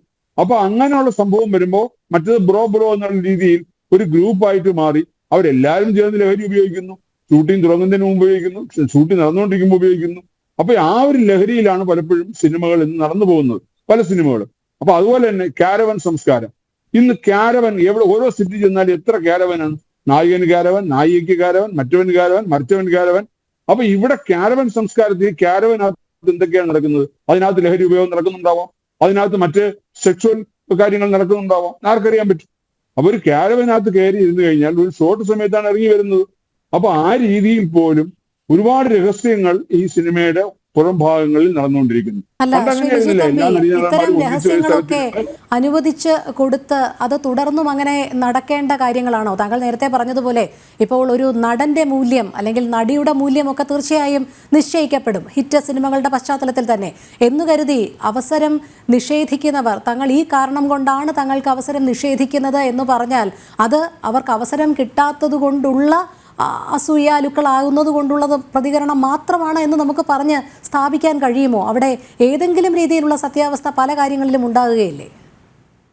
ഞാൻ അതാണ് പറഞ്ഞത്, സിനിമയെ സംബന്ധിച്ചിടത്തോളം അവരുടെ മൂല്യം തന്നെയാണ് പ്രാധാന്യം. അപ്പോൾ ഒരു ഏറ്റവും താരമൂല്യമുള്ള ഒരാള് അയാളിപ്പോ ലഹരി ഉപയോഗിക്കുന്ന ഒരാളാണെങ്കിൽ അയാളെ തടയാൻ ചിലപ്പോൾ നിർമ്മാതാവിനോ സംവിധായകനോ കഴിയുന്നു വരില്ല. കഴിഞ്ഞാൽ ചിലപ്പോൾ അയാൾ ആ സിനിമയിൽ അഭിനയിച്ച് തയ്യാറായില്ലെങ്കിലോ. ഒരു സിനിമ എന്ന് പറയുമ്പോൾ ഒരു സിനിമ രൂപപ്പെട്ടത് പുറത്തു വരിക എന്നുള്ള ഒരു നിർമ്മാതാവിന്റെ ആവശ്യമാണ്. ഒരു സിനിമ ഇടയിൽ മുടങ്ങിപ്പോയാൽ ആ നിർമ്മാതാവിന് എന്തുമാത്രം ബുദ്ധിമുട്ടുകളുണ്ടാവും. ഇപ്പൊ നമുക്ക് തന്നെ അറിയാം, ഇടയ്ക്ക് 1-2 നടന്മാരുടെ പേരിൽ ഇതുപോലെ പ്രശ്നങ്ങൾ ഉണ്ടായപ്പോൾ അവരെ സിനിമ ഇൻഡസ്ട്രീസിൽ നിന്ന് മാറ്റി നിർത്തിയപ്പോൾ ഉണ്ടായ പ്രശ്നങ്ങൾ, പലരും അവരെ വെച്ച് സിനിമ ചെയ്തവരെല്ലാം പലപ്പോഴും പല വഴിയിലായി. അപ്പൊ അങ്ങനെ വരുമ്പോഴത്തേക്കും പലപ്പോഴും പല കാര്യത്തിലും പ്രൊഡ്യൂസർ ആയാലും ശരി, ഡയറക്ടർ ആയാലും ശരി, കണ്ണടക്കേണ്ടി വരികയാണ്. അതുപോലെ തന്നെ ഈ പറഞ്ഞ പീഡിപ്പിക്കപ്പെട്ടു എന്ന് പറഞ്ഞാൽ പല ആൾക്കാരും, ഞാൻ ചോദിക്കട്ടെ, ഈ പറഞ്ഞ ഇപ്പൊ ഈ തന്റെ ഇടത്തോടുകൂടി ഇവർക്ക് വരാൻ കഴിയില്ല എന്ന് പറയുന്നത് എന്തുകൊണ്ടാണ്? അവർക്ക് അങ്ങനെയാണെങ്കിൽ വേറൊരു ഐ ടി മേഖലയിൽ പ്രവർത്തിക്കുന്ന ഒരു പെൺകുട്ടിയെ അവിടുത്തെ മറ്റൊരാൾ എന്തെങ്കിലും രീതി പീഡിപ്പിക്കുകയോ അല്ലെങ്കിൽ വേറെ രീതിയിൽ എന്തെങ്കിലും മോശമായി പെരുമാറുകയോ ചെയ്തു കഴിഞ്ഞാൽ അവര് ധൈര്യമായിട്ട് പുറത്തു എന്ന് പറയില്ലേ? കാര്യം അവർക്ക് അവിടെ അല്ലെങ്കിൽ മറ്റൊരു സ്ഥലത്ത് അവർക്ക് ജോലി ഉറപ്പുണ്ട്. സിനിമ എന്ന് പറയുന്ന ഒരു ഗ്ലാമറാണ്. കാരണം സിനിമ ഇപ്പൊ ഈ ഇത്രയും വലിയ ചർച്ചയും ഈ സോഷ്യൽ മീഡിയകളിലും ഈ പറഞ്ഞ മറ്റ് യൂട്യൂബ് ചാനലുകളിലും ഒക്കെ ഈ വിഷയം ചർച്ച ചെയ്യപ്പെടുന്നത് എന്തുകൊണ്ടാണ്? ഇത് സിനിമ ആയതുകൊണ്ടാണ്. അതേസമയത്ത് ഈ സംഭവം നടന്നിരിക്കുന്ന മറ്റൊരു സ്ഥലത്താണ്, മറ്റൊരു മേഖലയിലാണ് ഈ സംഭവം നടന്നിങ്ങനെ ഒരു ഹേമ കമ്മീഷനോ അല്ലെങ്കിൽ ഒരു കമ്മീഷൻ റിപ്പോർട്ട് വന്നെങ്കിൽ അത് ഇത്രയും ചർച്ചകളാകുമായിരുന്നു. അതിനുവേണ്ടി ഇത്രയും സമ്മർദ്ദങ്ങൾ ഉണ്ടാകുമായിരുന്നു. ഇപ്പൊ ഈ സമ്മർദ്ദങ്ങൾ ഉണ്ടാകുന്നതും ചർച്ചകൾ ഉണ്ടാകുന്നതും എന്തിനു വേണ്ടിയാണ്? ഇപ്പൊ ഇതിന് 15 അംഗ പവർ ഗ്രൂപ്പ്. ഈ 15 അംഗ പവർ ഗ്രൂപ്പിൽ ആരൊക്കെ ഉണ്ടെന്നറിയാൻ വേണ്ടിയാണ് ഈ പറയുന്ന ഇവിടുത്തെ ജനസമൂഹം ഇപ്പൊ ആഗ്രഹിക്കുന്നത്. അപ്പൊ അതിന് ഓരോരുത്തരുടെ പേരുകൾ മനഃപൂർവ്വം പല രീതിയിലും പല രൂപത്തിലും പല ഭാഷയിലും യൂട്യൂബ് ചാനലുകളിലും മറ്റു ഉപയോഗിച്ചുകൊണ്ടിരിക്കുകയാണ്. ഇന്നിപ്പോ കയ്യിലൊരു മൊബൈലും ഒരു ഇമെയിൽ ഐ ഡി ഉണ്ടെങ്കിൽ ആർക്കും യൂട്യൂബിൽ തുടങ്ങാമെന്നുള്ള അവസ്ഥയാണ്. 10 ലക്ഷത്തിൽ പരം യൂട്യൂബ് ചാനലുകളാണ് കേരളത്തിൽ ഉണ്ടെന്നാണ് പറയുന്നത്. അപ്പൊ അങ്ങനെ വരുമ്പോ ഇത്തരം വിഷയങ്ങൾ ആർക്കും എടുത്ത് സമൂഹത്തിന് മുന്നിലേക്ക് ഇടാം, പലരെ കുറിച്ചുള്ള ഊഹാപോഹങ്ങൾ പങ്കുവയ്ക്കാം. അപ്പൊ നേരത്തെ പലരും പറഞ്ഞതുപോലെ ഒരു വലിയ ഇൻഡസ്ട്രിയെ എത്രയോ പേരെ നിലനിർത്തുന്ന, ഇപ്പൊ താരങ്ങൾ മാത്രമല്ല, ഇവിടുത്തെ ഏറ്റവും താഴേക്കിടയിലുള്ളവർ മുതൽ എത്രയോ ആയിരക്കണക്കിന് ആൾക്കാർ ഉള്ള ചായ കൊടുക്കുന്നവരും വണ്ടി ഓടിക്കുന്നവരും അങ്ങനെ ആയിരക്കണക്കിന് ആൾക്കാരുടെ ഉപജീവന മാർഗമായ ഒരു വലിയ ഇൻഡസ്ട്രിയെ താറടിച്ച് കാണിക്കുന്ന രീതിയിലാണ് കാര്യങ്ങൾ മുന്നോട്ട് പോകുന്നത്. അത് ശരിയായ നിലപാടല്ല. കാര്യം ഇതിലിപ്പോ ഈ 15 അംഗ പവർ ഗ്രൂപ്പ് പലരും അവരുടെ രീതിയിൽ അവരുടേതായ സ്പെക്കുലേഷൻസ് വരുത്തുകയാണ്. അതെ, ഓരോരോ വ്യാഖ്യാനങ്ങൾ ഇപ്പോൾ എല്ലാ ഭാഗത്തു നിന്നും വരുന്നുണ്ട്. പക്ഷേ ഈ വ്യാഖ്യാനങ്ങൾക്കൊക്കെ ഒരു അറുതി വേണ്ടേ എന്നുള്ളതാണ് ചോദ്യം. പിന്നെ എന്തിനാണ് ഈ ഹേമ കമ്മിറ്റി, എന്തിനാണ് ഈ 2.5 വർഷം കൊണ്ട് കോടികൾ മുടക്കി, പൊതുഖജനാവിൽ നിന്ന് കോടികൾ മുടക്കി ഇങ്ങനെ ഒരു കമ്മിറ്റി രൂപീകരിച്ചതും പഠന റിപ്പോർട്ട് തയ്യാറാക്കിയതും അത് സർക്കാരിന്റെ കയ്യിലേക്ക് ഭദ്രമായി കൊടുത്തതും തുടർന്ന് 4.5 വർഷം സർക്കാർ അത് അലമാരയ്ക്കുള്ളിൽ പൂട്ടിവെച്ചതും ഒക്കെ എന്നുള്ളതാണ് ചോദ്യമായി വരുന്നത്. ശ്രീ ശേഖർ, ഇവിടെ ഹേമ കമ്മിറ്റിയുടെ അധികാര പരിധി എത്രത്തോളമാണ്? ഈ കണ്ടെത്തലുകൾക്കൊക്കെ നിയമപരമായി എത്രത്തോളം പ്രസക്തിയുണ്ട്, നിലനിൽപ്പുണ്ട്? ഇതാണ് ഏവരും ഉന്നയിക്കുന്ന ചോദ്യം. അതായത് മൊഴി നൽകിയവരൊക്കെ തന്നെ ഇനിയിപ്പോൾ പൊതുസമൂഹത്തിന് മുൻപാകെയോ കോടതിക്ക് മുൻപാകെയോ വരാൻ ധൈര്യപ്പെടില്ല, അതുകൊണ്ട് കേസ് നിലനിൽക്കില്ല എന്നുള്ളത് ഒരു വാദം. അതല്ല, ഇത്തരത്തിലുള്ളതെല്ലാം കാപട്യത്തിന്റെ പുറത്ത്, വ്യക്തിവിരോധത്തിന്റെ പുറത്ത് ഒക്കെ സൃഷ്ടിക്കപ്പെട്ട മൊഴികളാണ് എന്നുള്ളത് വേറൊരു വാദം. അതുകൊണ്ട് തന്നെ ഈ ഹേമ കമ്മിറ്റി റിപ്പോർട്ടിന്റെ ഒരു അധികാരം അല്ലെങ്കിൽ നിയമ പരിധി എത്രത്തോളം നിലനിൽക്കുന്നു?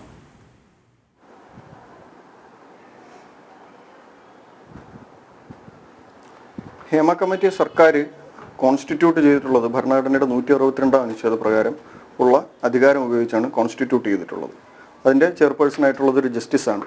അവരാണ് ഈ എൻക്വയറി നടത്തിയതും അതിൽ വോളണ്ടറി പരസ്യപ്പെടുത്തിയതനുസരിച്ച് വോളണ്ടറി വന്ന് മൊഴി നൽകിയ സാക്ഷികളുടെ മൊഴികൾ രേഖപ്പെടുത്തിയതും ഇത്തരത്തിലൊരു റിപ്പോർട്ട് സർക്കാരിന് മുന്നിൽ 3-4 വർഷം മുമ്പ് സമർപ്പിച്ചതും. അപ്പോൾ ആ റിപ്പോർട്ടിൻ്റെ കമ്മീഷൻ്റെ പ്രൊസീജിയറുകളെയോ മറ്റൊന്നിനെയോ അവിശ്വസിക്കേണ്ട കാര്യമില്ല. പിന്നെയുള്ള കാര്യം എന്ന് പറഞ്ഞാൽ റിപ്പോർട്ടിൽ വന്ന ആൾക്കാരുടെ മൊഴികൾ എത്രത്തോളം സത്യമാണ് അല്ലെങ്കിൽ കള്ളമാണ് എന്നുള്ളതാണ്. അതിനെക്കുറിച്ച് അറിയണമെങ്കിൽ കൃത്യമായിട്ടുള്ള ഒരു അന്വേഷണം അതിന്മേൽ, ഈ റിപ്പോർട്ടിന്മേൽ അന്വേഷണം നടന്നാൽ മാത്രമേ ആ ഈ പറഞ്ഞ ആൾക്കാർ പറയുന്നത് സത്യമാണോ കള്ളമാണോ എന്നുള്ളത് അറിയണമെങ്കിൽ അവിടെ ഒരു ഇൻവെസ്റ്റിഗേഷൻ നടന്നാലേ പറ്റുള്ളൂ. പിന്നെ പ്രിജുഡിസ്ഡ് ആയിട്ട് നമുക്ക് ഈ പോലീസ് ഒരു നടപടി എടുത്തു കഴിഞ്ഞാൽ, അല്ലെങ്കിൽ സർക്കാർ ഒരു നടപടി എടുത്തു കഴിഞ്ഞാൽ അവിടെ ഇവർ വന്ന് മൊഴി പറയില്ല എന്ന് പറയാൻ പറ്റില്ല. ഒരു നടപടി തുടങ്ങി കഴിഞ്ഞാൽ മാത്രമേ ഈ റിപ്പോർട്ടിനകത്ത് പറഞ്ഞിട്ടുള്ള കാര്യങ്ങളുടെ സത്യാവസ്ഥയും അതിലെന്തെങ്കിലും കള്ളമുണ്ടെങ്കിൽ അതിൻ്റെ കാര്യവും അതാരാണ് പറഞ്ഞത്, ഈ കാര്യങ്ങളെല്ലാം അറിയണമെങ്കിൽ അതിന് മേലൊരു ഇൻവെസ്റ്റിഗേഷൻ നടന്നാൽ മാത്രമേ അത് സാധിക്കുകയുള്ളൂ. ഇന്ന് ബഹുമാനപ്പെട്ട ഹൈക്കോടതി ഇറക്കിയ ഇടക്കാല ഉത്തരവ് ഇന്ററിം ഓർഡറിൽ കൃത്യമായി പറഞ്ഞിട്ടുണ്ട്, ഈ ഒരാളും വോളണ്ടറി ഒരു പരാതി തന്നിട്ടില്ല എന്നുള്ളതൊരു സിമ്പിൾ റീസൺ ആണ്. ഈ റിപ്പോർട്ട് സെക്ഷൽ ഹറാസ്മെന്റും സെക്ഷൽ എക്സ്പ്ലോയിറ്റേഷനും ഡിസ്ക്ലോസ് ചെയ്യുന്നുണ്ട്. അതുകൊണ്ട് തന്നെ ഈ റിപ്പോർട്ടിൽ അങ്ങനെ ഒരു കാര്യം ഉണ്ടെങ്കിൽ അതിന്മേൽ ക്രിമിനൽ നടപടി ആരംഭിക്കാം. അങ്ങനെ ഒരു നടപടി ഉണ്ടായാൽ മാത്രമേ റിപ്പോർട്ടിനകത്തുള്ള ഈ ആരോപണങ്ങളുടെ സത്യാവസ്ഥ എന്താണ് എന്നുള്ളത് മനസ്സിലാക്കാൻ സാധിക്കുകയുള്ളൂ. ആ കമ്മിറ്റിയെയോ ആ കമ്മിറ്റിയുടെ നിയമസാധുതയോ ഒന്നും തർക്കിക്കാനോ അതിനെ മാറ്റി നിർത്താനോ നമുക്ക് സാധിക്കില്ല. ശരി, ശ്രീജിത്ത് പണിക്കർ, എന്തായാലും സർക്കാർ ഇവിടെ പറയുന്നത് പോലെ മൊഴിയിൽ ഉറച്ചു നിൽക്കുന്ന ഇരകളുണ്ടെങ്കിൽ മാത്രമേ ഈ വാദഗതികൾക്ക് പ്രസക്തിയുള്ളൂ. അതുകൊണ്ടാണ് തങ്ങൾ മുന്നോട്ട് പോകാത്തത് എന്നാണ് ഹൈക്കോടതി സുപ്രധാനമായ നിരീക്ഷണം ഇന്ന് നടത്തിയിട്ടുണ്ട്. ക്രിമിനൽ കുറ്റമാണെന്ന് തെളിഞ്ഞിട്ടില്ലേ, ബലാത്സംഗമടക്കം ലൈംഗിക ചൂഷണമടക്കമുള്ള കുഗ്നൈസബിൾ ഒഫൻസുകളാണെന്ന് തെളിഞ്ഞിട്ടില്ലേ, പിന്നെ എന്തിനാണ് സർക്കാർ തുടർ നടപടിക്ക് മടിക്കുന്നത്? എന്തായാലും സത്യവാങ്മൂലം സമർപ്പിക്കണം എന്നുള്ളതും നേരത്തെ അഡ്വക്കേറ്റിനോട് അഭിഭാഷകനായ ശേഖറിനോട് ചോദിച്ചതുപോലെ തന്നെയാണ് ഈ കമ്മീഷന്റെ അല്ലെങ്കിൽ ഈ കമ്മിറ്റിയുടെ കണ്ടെത്തലുകൾ ഏത് എക്സ്റ്റെന്റ് വരെ പോകുമെന്നുള്ളതാണ് നമുക്ക് അറിയേണ്ടത്. അല്ല, ഞാൻ നേരത്തെ പറഞ്ഞതുപോലെ സർക്കാരിന് ഒരുപക്ഷെ സിനിമാക്കാരെയും സിനിമാ മേഖലയെയും തിരിച്ച് സിനിമക്കാർക്കും സിനിമാ മേഖലയ്ക്കും സർക്കാരിന് ആവശ്യമുള്ളതിനേക്കാൾ കൂടുതൽ ആവശ്യമുണ്ട് എന്നുള്ളതാണ് ഇതിലെ ഏറ്റവും പ്രധാനപ്പെട്ട വസ്തുത. സിനിമാ മേഖലയും സിനിമാക്കാരെയും സർക്കാരിന്റെ പല പദ്ധതികളുമായിട്ട് സഹകരിപ്പിക്കാറുണ്ട്. അതിന് ഗ്ലാമർ വരുത്തുന്നതിന് വേണ്ടി അതിന്റെ മാർക്കറ്റിങ്ങിന്റെ ഭാഗമായിട്ട് ഒക്കെ തന്നെ ചെയ്യാറുണ്ട്. ഒരുപക്ഷെ മറ്റൊരു മേഖലയിലും ഇല്ലാത്ത രീതിയിലത്തേക്ക് നമുക്ക് കാണാം ഈ സിനിമ അവാർഡ് സർക്കാർ കൊടുക്കുന്നത് പോലും അതിന്റെ ആ ഒരു പോമ്പും അതിന്റെ ഒരു റിച്ച്നെസ്സും ഒക്കെ എത്രത്തോളമാണ് എന്നുള്ളതെല്ലാം തന്നെ നമുക്കറിയാം. അപ്പൊ നേരത്തെ ഹോം സിനിമയ്ക്ക് പറ്റിയതുപോലെയുള്ള ഒരു സാഹചര്യത്തിലേക്കാണ് പോകുന്നതെങ്കിൽ, ഇങ്ങനെ ശരിക്കും ഒരു 15 അംഗ പവർ ഗ്രൂപ്പ് ഉണ്ടെങ്കിൽ, അതിലിവിടെയുള്ള പ്രധാനപ്പെട്ട നടന്മാരും സംവിധായകരും എല്ലാം തന്നെ ഉൾപ്പെട്ടിട്ടുണ്ടെങ്കിൽ വളരെ ശുഷ്കമായിട്ടുള്ള അവാർഡ് നിശകളൊക്കെ തന്നെയായിരിക്കും ഇനി ഉണ്ടാകാൻ പോകുക എന്നുള്ളത് സർക്കാരിനെ സംബന്ധിച്ചിടത്തോളം വലിയൊരു ഇൻഡസ്ട്രി എന്ന രീതിയിൽ തന്നെ വലിയ പ്രശ്നങ്ങളുള്ളതാണ്. അതുകൊണ്ട് തന്നെ സർക്കാർ എത്രത്തോളം മുന്നോട്ട് പോകുമെന്നുള്ള കാര്യത്തിൽ കോടതിയുടെ ഇടപെടൽ ഉണ്ടായില്ല എങ്കിൽ എങ്ങനെ പോകുമെന്നുള്ള കാര്യത്തിൽ വലിയ ആശങ്കയുണ്ട്. ഇനി രണ്ടാമത്തെ ഏറ്റവും പ്രധാനപ്പെട്ട കാര്യം നോക്കൂ, ഇതിൽ ഇങ്ങനെയുള്ള ആൾക്കാരെ എല്ലാം തന്നെ പുറത്ത് നമ്മൾ കൊണ്ടുവരുന്നു. ഇപ്പൊ ഏറ്റവും പ്രധാനപ്പെട്ട ഒരുപക്ഷെ വേതനത്തിനേക്കാൾ കൂടുതൽ പ്രാധാന്യത്തോടു കൂടി ചർച്ച ചെയ്യപ്പെടുന്നത് സുരക്ഷയുമായി ബന്ധപ്പെട്ട കാര്യങ്ങളാണ്. ഇപ്പൊ ലൈംഗികമായിട്ടുള്ള ആക്രമണങ്ങളൊക്കെ ഉണ്ടാകുന്നു എന്നൊക്കെയുള്ള കാര്യങ്ങളൊക്കെ പറയുന്നു. അതിലെല്ലാ ആൾക്കാരും പരസ്യമായിട്ട് ഇത് പറയുന്നില്ല. ശരി, ഇത് പറഞ്ഞ ആൾക്കാരുണ്ട്. ഏതൊക്കെ ആൾക്കാരെ പറ്റിയാണ് ഞങ്ങൾക്ക് പ്രശ്നമുള്ളത് എന്നതുമായി ബന്ധപ്പെട്ട് പരസ്യമായിട്ട് പറഞ്ഞിരിക്കുന്ന ആൾക്കാരുണ്ട്. ആ പറഞ്ഞിരിക്കുന്ന ആൾക്കാരുമായി ബന്ധപ്പെട്ട് എന്തൊക്കെ നടപടികളാണുള്ളത്? ഇവിടെ പബ്ലിക് ഡൊമൈനിൽ മാത്രമുള്ള ഒരു ഇൻഫർമേഷൻ എടുത്തു കഴിഞ്ഞാൽ, മലയാള സിനിമയിലെ ഒരു നടി വളരെ പരസ്യമായിട്ടുള്ള ഒരു പ്രസ്താവന നടത്തിയിരുന്നു. സിനിമാ സെറ്റിൽ വെച്ച് ഒരു നടൻ വന്ന് തന്റെ മുറിയുടെ ഡോറിൽ കൊട്ടുന്നു. അവർ പറഞ്ഞതാണ്, ഒരു വീഡിയോയിൽ അവർ പറഞ്ഞതാണ്, ഒരു മാധ്യമത്തിൽ നൽകിയിരുന്ന അഭിമുഖത്തിൽ ഞാനത് കണ്ടതുമാണ്. അതിനുശേഷം പറയുന്നു, അവരുടെ മുറിയിൽ പ്രവേശിച്ചതിന് ശേഷം അവർ കട്ടിലിൽ കിടക്കുന്ന സമയത്ത് അവർ എണീക്കാൻ തുടങ്ങുമ്പോൾ പിടിച്ചവരെ കട്ടിലിൽ കിടത്തിയതിനു ശേഷം ഒപ്പം കിടക്കാൻ ശ്രമിക്കുന്നു എന്ന് പറഞ്ഞിട്ടുള്ള വലിയൊരു ആരോപണം. അത് ആ സിനിമയുടെ സംവിധായകൻ പോലും ഈ രീതിയിൽ മോശമായ പെരുമാറ്റങ്ങളൊക്കെ അദ്ദേഹത്തിന്റെ ഭാഗത്തു നിന്ന് ഉണ്ടാകുന്നുണ്ട് എന്ന് പറഞ്ഞുകൊണ്ട് അതിനെ ശരിവെച്ചു. അത് പരസ്യമായിട്ട് പുറത്തു വരുന്നു. ആ നടന്റെ പേര് പറയുന്നു. നടന്റെ പേര് അലൻസിയർ ലേ ലോപ്പസ് എന്നാണ്. അദ്ദേഹത്തിന്റെ പേര് പുറത്തു വരുന്നു. അത് വരുന്ന സമയത്ത് നമുക്കറിയാം WCC ഒക്കെ ഏത് രീതിയിലാണ് പ്രതികരിച്ചത് എന്നുള്ളത് നമ്മൾ കണ്ടതാണ്. അവസാനം എന്ത് ചെയ്തു? ഇത് പറയുന്നതിനുള്ള പ്രധാനപ്പെട്ട കാരണം എന്താണെന്ന് വെച്ചാൽ, തനിക്ക് തെറ്റുപറ്റി എന്ന് പറഞ്ഞിട്ട് ഈ അലൻസിയർ എന്ന നടൻ ആ കുറ്റസമ്മതം നടത്തി. അദ്ദേഹം പറയുന്നത് എന്താണ്? താനൊരു വിശുദ്ധനല്ല, തെറ്റുകൾ പറ്റുന്ന സാധാരണക്കാരനായിട്ടുള്ള മനുഷ്യരാണ്, തന്റെ തെറ്റിന് ക്ഷമ ചോദിക്കുന്നു. അത് അനുഭവിച്ച വ്യക്തിയോട് മാത്രമല്ല, തന്റെ പ്രവൃത്തി മൂലം മുറിവേറ്റ എല്ലാ സഹപ്രവർത്തകരോടും ക്ഷമ ചോദിക്കുന്നു എന്ന് പറയുമ്പോൾ ആ ആരോപണം ശരിയാണ് എന്ന് വന്നിരിക്കുകയാണ്. അത് വന്നതിന് ശേഷം പിന്നീടുണ്ടായ തീരുമാനം എന്താണ്? WCC അന്നൊരു പോസ്റ്റ് ഇട്ടിരുന്നു. WCC ആ പോസ്റ്റിൽ പറയുന്നത് തന്നെ, അലൻസിയറിന്റെ ഈ മാപ്പപേക്ഷ മുറിവുണക്കലിന്റെ ചെറിയൊരു ആംഗ്യപ്രകടനമായി ഞങ്ങൾ വിലയിരുത്തുന്നു. അത്തരം അപമാനകരമായ പെരുമാറ്റങ്ങളെക്കുറിച്ചുള്ള തിരിച്ചറിവുകൾ പ്രധാനമാണ് എന്നൊക്കെ പറയുന്നു. അപ്പൊ അതിനുശേഷം പിന്നീട് മാപ്പ് പറച്ചിൽ എന്ന് പറയുന്നത് തന്റെ ഭാഗത്തു നിന്നുള്ള തെറ്റായിട്ടുള്ള ഒരു അപ്രോച്ചിന്റെ പേരിൽ ഉണ്ടായിരിക്കുന്ന ഒരു തിരിച്ചറിവാണ് എന്ന് പറഞ്ഞിരിക്കുന്ന അതേ നടൻ തന്നെ കഴിഞ്ഞ വർഷം നമുക്ക് എല്ലാവർക്കും അറിയാവുന്നതുപോലെ വീണ്ടും ഇതേപോലെയുള്ള സെക്സിസ്റ്റ് റിമാർക്കുകളൊക്കെ പറഞ്ഞു. ആ സെക്സിസ്റ്റ് റിമാർക്കുകൾ പറഞ്ഞ സമയത്ത് അദ്ദേഹത്തിനെ പറ്റി പിന്നെ നമ്മുടെ WCC തന്നെ ഫേസ്ബുക്കിൽ ഒരു പോസ്റ്റ് എഴുതിയിരുന്നു. ആ ഫേസ്ബുക്ക് പോസ്റ്റിൽ തന്നെ അദ്ദേഹം പറയുന്നുണ്ട്, ഈ മാപ്പപേക്ഷ പറയുന്ന സമയത്ത് പറഞ്ഞിരിക്കുന്നത് പോലെ തന്നെ അവർ പറയുന്നത് ഇങ്ങനെയാണ്: ഇത്തരം സെക്സിസ്റ്റ് പ്രസ്താവനകൾ ആദ്യമായല്ല അലൻസിയറിൽ നിന്നുണ്ടാകുന്നത് എന്നതുകൊണ്ട് തന്നെ സിനിമാ പ്രവർത്തകരുടെ ഇത്തരം വാക്കുകളെയും പ്രവൃത്തികളെയും സിനിമാ മേഖല കൂടുതൽ ഗൗരവതരമായി കണ്ട് ചെറുക്കേണ്ടതുണ്ട് എന്നാണ്. അപ്പൊ ഇത് വളരെ സീരിയസ് ആണ്. കാരണം അദ്ദേഹം വീണ്ടും ഒരു ഒഫൻസ് ചെയ്തിരിക്കുന്നു. അത് കൂടുതൽ ഗൗരവമായിട്ട് നമ്മൾ അതിനെപ്പറ്റി കാണണം, ചെറുക്കേണ്ടതുണ്ട് എന്ന് പറഞ്ഞു. അലൻസിയർ എന്താണ് പറഞ്ഞത്? ഞാൻ എന്റെ പ്രസ്താവനയിൽ ഉറച്ചു നിൽക്കുന്നു, അത് തിരുത്തേണ്ടുന്ന കാര്യമുണ്ട് എന്ന് എനിക്ക് തോന്നുന്നില്ല എന്ന് പറയുന്നു. നമ്മൾ ഇന്ന് WCCയുടെ മുഖമായിട്ട് പത്രസമ്മേളനങ്ങളിലാണെങ്കിലും TV ചാനലുകളിലും ഒക്കെ കാണുന്ന നടിയാരാണ്? പാർവതി തിരുവോത്താണ്. ഞാനിപ്പോൾ ഈ അടുത്തിടെ കണ്ടിരിക്കുന്ന ഉള്ളൊഴുക്ക് എന്ന സിനിമയിൽ അലൻസിയറും പാർവതി തിരുവോത്തും ഒക്കെ തന്നെ ഒന്നിച്ചാണ് അഭിനയിക്കുന്നത്.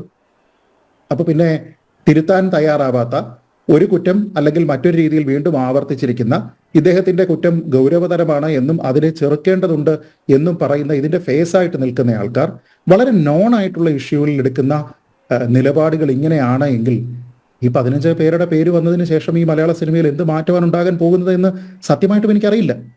ഞാൻ പറയുന്നത്, ഇങ്ങനെയുള്ള ആൾക്കാരുണ്ടെങ്കിൽ അവരെ നിങ്ങൾ ഏത് രീതിയിലാണ് ചെറുക്കുന്നത്?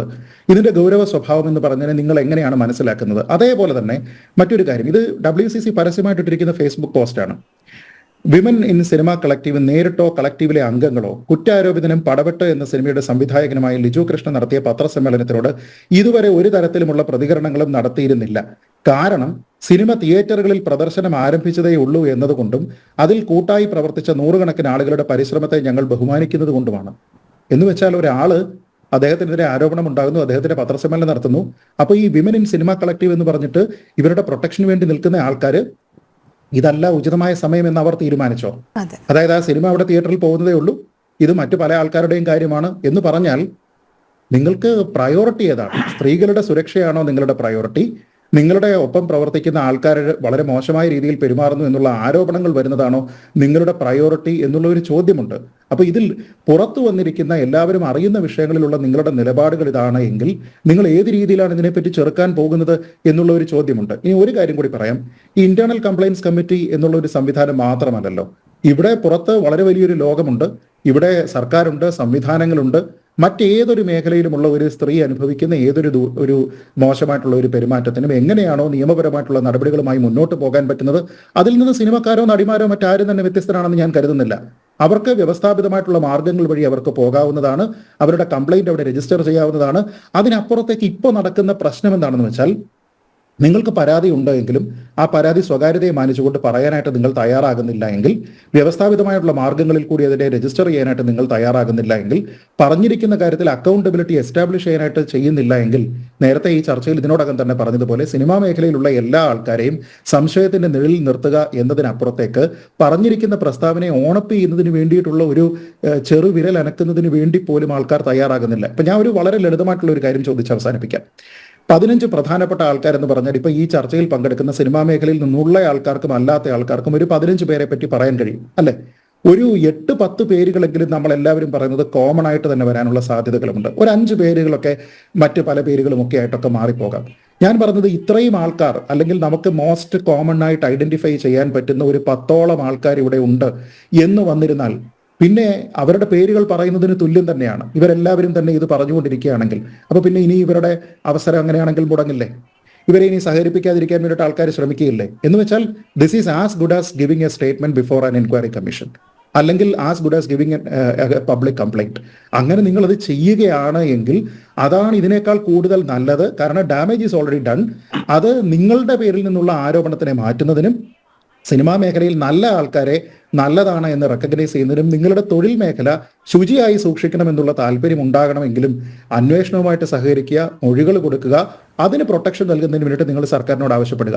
ഹേമ കമ്മിറ്റിയോട് നിങ്ങൾ ആവശ്യപ്പെട്ടല്ലോ, ഞങ്ങൾക്ക് സ്വകാര്യത സംരക്ഷിക്കപ്പെടണം. അതേപോലെ തന്നെ സർക്കാരിനോടും പറയുക, സ്വകാര്യത സംരക്ഷിച്ചുകൊണ്ട് ഞങ്ങളുടെ പരാതിയുമായിട്ട് എങ്ങനെ മുന്നോട്ട് പോകാം, ഞങ്ങൾ പേര് പറയാൻ തയ്യാറാണ് എന്ന് പറയുകയും രേഖകൾ കൊടുക്കുകയും മറ്റുള്ള ഭാഗത്തെ കേൾക്കുകയും കൂടി ചെയ്യട്ടെ.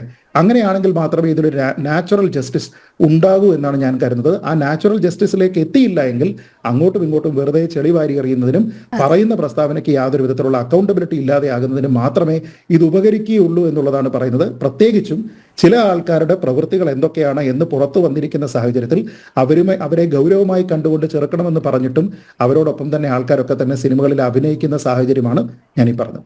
അതെ, തീർച്ചയായും സധൈര്യം കുറച്ച് സ്ത്രീകളെങ്കിലും മുന്നോട്ട് വന്നേ മതിയാകുകയുള്ളൂ. എന്തായാലും ചിത്രീകരണ വേളയിലുള്ള ഈ ലൈംഗികതയും ഈ ലൈംഗിക അഭിരുചിയും ഒക്കെ പ്രകടിപ്പിച്ചാണ് ഒടുവിൽ സ്റ്റേറ്റ് അവാർഡ് വാങ്ങിയപ്പോൾ അതിൻ്റെ ശില്പത്തിൽ പോലും അത്തരമൊരു കമൻറ്റ് പറയേണ്ടുന്ന അപച്യുതിയിലേക്ക് ഒരു കലാകാരൻ എത്തിയത് എന്നുള്ളതും ഈ അവസരത്തിൽ ഓർക്കുകയാണ്. ചർച്ചയുടെ അവസാന ഘട്ടത്തിലേക്ക് നമ്മൾ കടക്കുകയാണ്. ശ്രീ ബൽദേവ്, ഇവിടെ ഈ കമ്മിറ്റി റിപ്പോർട്ട് വെറും പേപ്പറുകളിൽ മാത്രം ഒതുങ്ങുന്ന ഒരു കാര്യമായി മാറുമോ? ബഹുമാനപ്പെട്ട വിനു കിരിയത്ത് പറഞ്ഞൊരു കാര്യം പറഞ്ഞിട്ട് ഞാൻ അതിലേക്ക് വരാം. അദ്ദേഹം ഒരു പ്രധാനപ്പെട്ട കാര്യം പറഞ്ഞു. ഈ റിപ്പോർട്ട് വന്നതിന് ശേഷം മലയാള സിനിമയിൽ നല്ല സംവിധായകരുണ്ട്, നല്ല അഭിനേതാക്കളുണ്ട്, നടന്മാരും നടികളും ഒക്കെ ഉണ്ട്. അവർക്ക് മൊത്തത്തിലും മലയാളികൾക്കും അങ്ങേയറ്റം പേരുദോഷമായിട്ട് മാറിയിരിക്കുകയാണ് ഈ റിപ്പോർട്ട്. പിന്നെ ഈ റിപ്പോർട്ടിന്റെ കാര്യം പറഞ്ഞു. നമ്മുടെ മുന്നിൽ നിരവധി കമ്മീഷൻ ഉണ്ട്. Shah commission, Nanavati commission, Jain commission, ഇങ്ങനെ ഒത്തിരി കമ്മീഷൻ. ഈ പല റിപ്പോർട്ടുകളും വെളിച്ചം കാണാറില്ല. പക്ഷെ ഇവിടെ റിപ്പോർട്ടെങ്കിലും പുറത്തു വന്നു. ഇത് നടപ്പിലാക്കുന്നതിന് നേരത്തെ പലരും പറഞ്ഞതുപോലെ ഈ ഇരകൾ ആരാണ് അവർ മുന്നോട്ട് വരണം. ശ്രീജിത്ത് പറഞ്ഞതുപോലെ നിയമം ഇല്ലാഞ്ഞിട്ടല്ല. അവർക്കൊരു പരാതി കൊടുത്താൽ 354 376 ഒക്കെ എടുത്ത് കേസെടുക്കും, പോക്സോ കേസുകളെടുക്കും. അപ്പൊ അതിന് പ്രത്യേകിച്ച് ഒരു ഹേമ കമ്മിറ്റി റിപ്പോർട്ട് വേണമെന്നില്ല. എപ്പോ വേണമെങ്കിലും അവർക്ക് മുന്നോട്ട് വന്ന് ഇവിടെ നിരവധി നിയമങ്ങളുണ്ട് ഈ പീഡനങ്ങളുമായിട്ട് ബന്ധപ്പെട്ട് അതെടുക്കാം. അതിന് ജസ്റ്റിസ് ഹേമ കമ്മിറ്റി റിപ്പോർട്ടോ മറ്റോ റിപ്പോർട്ടോ വേണമെന്നില്ല. അങ്ങനെ വന്നാൽ ഗവൺമെന്റിന് മാറി നിൽക്കാൻ പറ്റില്ല. ഒരു പെൺകുട്ടി വന്ന് ഇന്ന നടൻ എന്നെ പീഡിപ്പിച്ചു എന്ന് പറഞ്ഞാൽ അതിനിടേണ്ട സെക്ഷൻ ഇട്ട് കേസ് എടുത്തേ പറ്റൂ. ഒരു ഗവൺമെന്റിനും അതിൽ നിന്ന് പിന്നോട്ട് പോകാൻ പറ്റില്ല.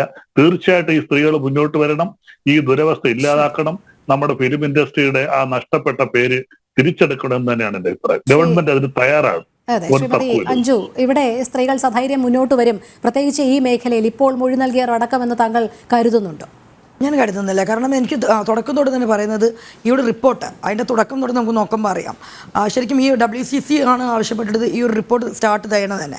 ഈ WCC എന്ന് പറയുമ്പം ഏത് സംഘടനയ്ക്ക് അല്ലെങ്കിൽ ഏത് പൊളിറ്റിക്സിനൊപ്പം നടക്കുന്നവരാണെന്ന് നമുക്കറിയാം. ഗവൺമെൻറ്റുമായിട്ട് ബന്ധപ്പെട്ടുള്ള എല്ലാ സ്പോൺസേർഡ് ആക്ടിവിറ്റീസും അതിൻ്റെ മുന്നിൽ നിന്നിട്ടുള്ളതാണ് ഈ WCCയിലെ പ്രമുഖരായിട്ടുള്ള നടികൾ. നമുക്കറിയാം. ഈവൻ അത് ഞാൻ മുമ്പുള്ള ചർച്ചയിൽ റോഡ് ഷോ തൊട്ട് എല്ലാത്തിനും എൻ്റെ ഒരു അനുമാനത്തിൽ എനിക്ക് തോന്നിയിട്ടുള്ളത് ഇത് പൊതുജനത്തിന് നമ്മുടെ നികുതിപ്പണം എടുത്തിട്ട് പൊതുജനത്തിൻ്റെ കണ്ണിൽ പൊടിയിടാനുള്ള ഒരു ഗിമ്മിക്ക് മാത്രമാണ്. അതെപ്പോഴും ഈ ഒരു സർക്കാരിൻ്റെ ശരിക്കും എന്താണ് സ്ത്രീപക്ഷം ഘോരഘോരം പ്രസംഗിക്കുന്ന ഒരു സർക്കാരാണ്. വനിതാ മതിൽ കെട്ടുന്ന അങ്ങനെ ഒരു സർക്കാരാണ്. പക്ഷെ ഇവിടെ നോക്കൂ, സ്ത്രീ സുരക്ഷയുടെ കാര്യങ്ങളൊക്കെ പറഞ്ഞിട്ടുള്ള ഇതേ സർക്കാർ തന്നെ ഇത്രയും വർഷം ഈ ഒരു റിപ്പോർട്ട് സ്വമേധയാക്കണം ഇത്രയും വർഷം എടുത്തു. അതും എന്ന് ആലോചിച്ച് നോക്കുക. ഹൈക്കോടതി ഹർജിയൊക്കെ പോകേണ്ടി വന്ന് വീണ്ടും അടുത്തൊരു ഹർജിയൊക്കെ പോകേണ്ടി വന്നിട്ടൊക്കെയാണ് അന്നേരം വന്ന് സർക്കാർ എന്തുകൊണ്ടാണ് സർക്കാർ ഇത്രയും നാൾ ഈ ഒരു റിപ്പോർട്ട് പൂഴ്ത്തിവെച്ചത്? അത് ആദ്യത്തെ ഒരു ചോദ്യമാണ്. ഇനി ഇതിനോടൊപ്പം തന്നെ മറ്റൊരു കാര്യം, ഇത് ഒരു സിനിമ ഒരു ഗ്ലാമറസ് ആയിട്ടുള്ളൊരു മേഖല ആയതുകൊണ്ട് തന്നെ എല്ലാവർക്കും അറിയേണ്ടത് ഏത് നടിയുടെ വാതിൽ മുട്ടി. ആ വാതിൽ മുട്ടുന്നുള്ള കാര്യം മാത്രം. കാരണം അത് പ്രബുദ്ധ കേരളം, പ്രബുദ്ധരായിട്ടുള്ള മലയാളികളുടെ ഒരു സംസ്കാരമാണ്. അവർക്ക് ചർച്ച ചെയ്യാനുള്ളത് ഈ ഒരു ജസ്റ്റിസ് ഒരു ഹേമ കമ്മിറ്റിയിൽ ഇമ്പോർട്ടൻ്റ് ആയിട്ടുള്ള ഒരുപാട് കാര്യങ്ങളുണ്ട്. അതിൽ മെയിൻ ആയിട്ടുള്ള അതായത് സിനിമാ മേഖലയിൽ ഒഴുകുന്ന ഡ്രഗ്സും അതായിട്ടുള്ള ബന്ധപ്പെട്ടുള്ള കാര്യങ്ങൾ ഇതിനെക്കുറിച്ച് അഡ്രസ്സ് ചെയ്യാൻ ഇവിടെ ആർക്കും സമയമില്ല. അല്ലെങ്കിൽ എന്താണ് പ്രബുദ്ധർക്ക് എല്ലാവർക്കും നമുക്ക് അറിയേണ്ടത് ആരുടെ വാതിലാണ് കൊട്ടിയത്, അത് ആരാണ് കൊട്ടിയതെന്നാണ്. അതല്ലെങ്കിൽ കാരണം ആ ഒരു രീതിയിൽ എനിക്ക് തോന്നിയിട്ടുണ്ട് ഈ ഒരു സംഭവം ഇപ്പോൾ സർക്കാർ സിനിമാ മേഖലയിലുള്ള മൊത്തത്തിൽ ആൾക്കാരെ സംശയത്തിന് ഇരകളാക്കപ്പെട്ടു. അതായത് ഈ ഒരു റിപ്പോർട്ട് ഇതിപ്പോൾ പ്രമുഖരായിട്ടുള്ള നടികൾ എല്ലാവരും അവർക്കുമൊക്കെ അവസരമാണ് വേണ്ടത്. ശ്രീജിത്ത് പണിക്കർ പറഞ്ഞ പോലെ തന്നെയാണ് അവസരം. സിനിമ എന്ന് പറഞ്ഞാൽ തന്നെ അവസരവാദത്തിൻ്റെ ഒരു ഇതാണ്. എനിക്ക് എന്താ ആരോപണം അവർക്കെതിരെ ഉന്നയിക്കാം, പക്ഷെ എനിക്ക് അവസരം കിട്ടുവാണെങ്കിൽ ഞാൻ എന്ത് ചെയ്യും? ആ ആരോപണത്തിന് ഞാൻ പാടെ കുഴിച്ചു മൂടും. അതാണ് നമ്മൾ കണ്ടിട്ടുള്ളത്. എനിക്ക് തോന്നുന്നില്ല അഭിപ്രായത്തിൽ ആരും മുന്നോട്ട് വരില്ല. തീർച്ചയായിട്ടും എനിക്ക് തോന്നുന്നില്ല. കാരണം അത് വരാൻ സർക്കാർ സമ്മതിക്കുമെന്ന് എനിക്ക് തോന്നുന്നില്ല. കാരണം അങ്ങനെയാണത്.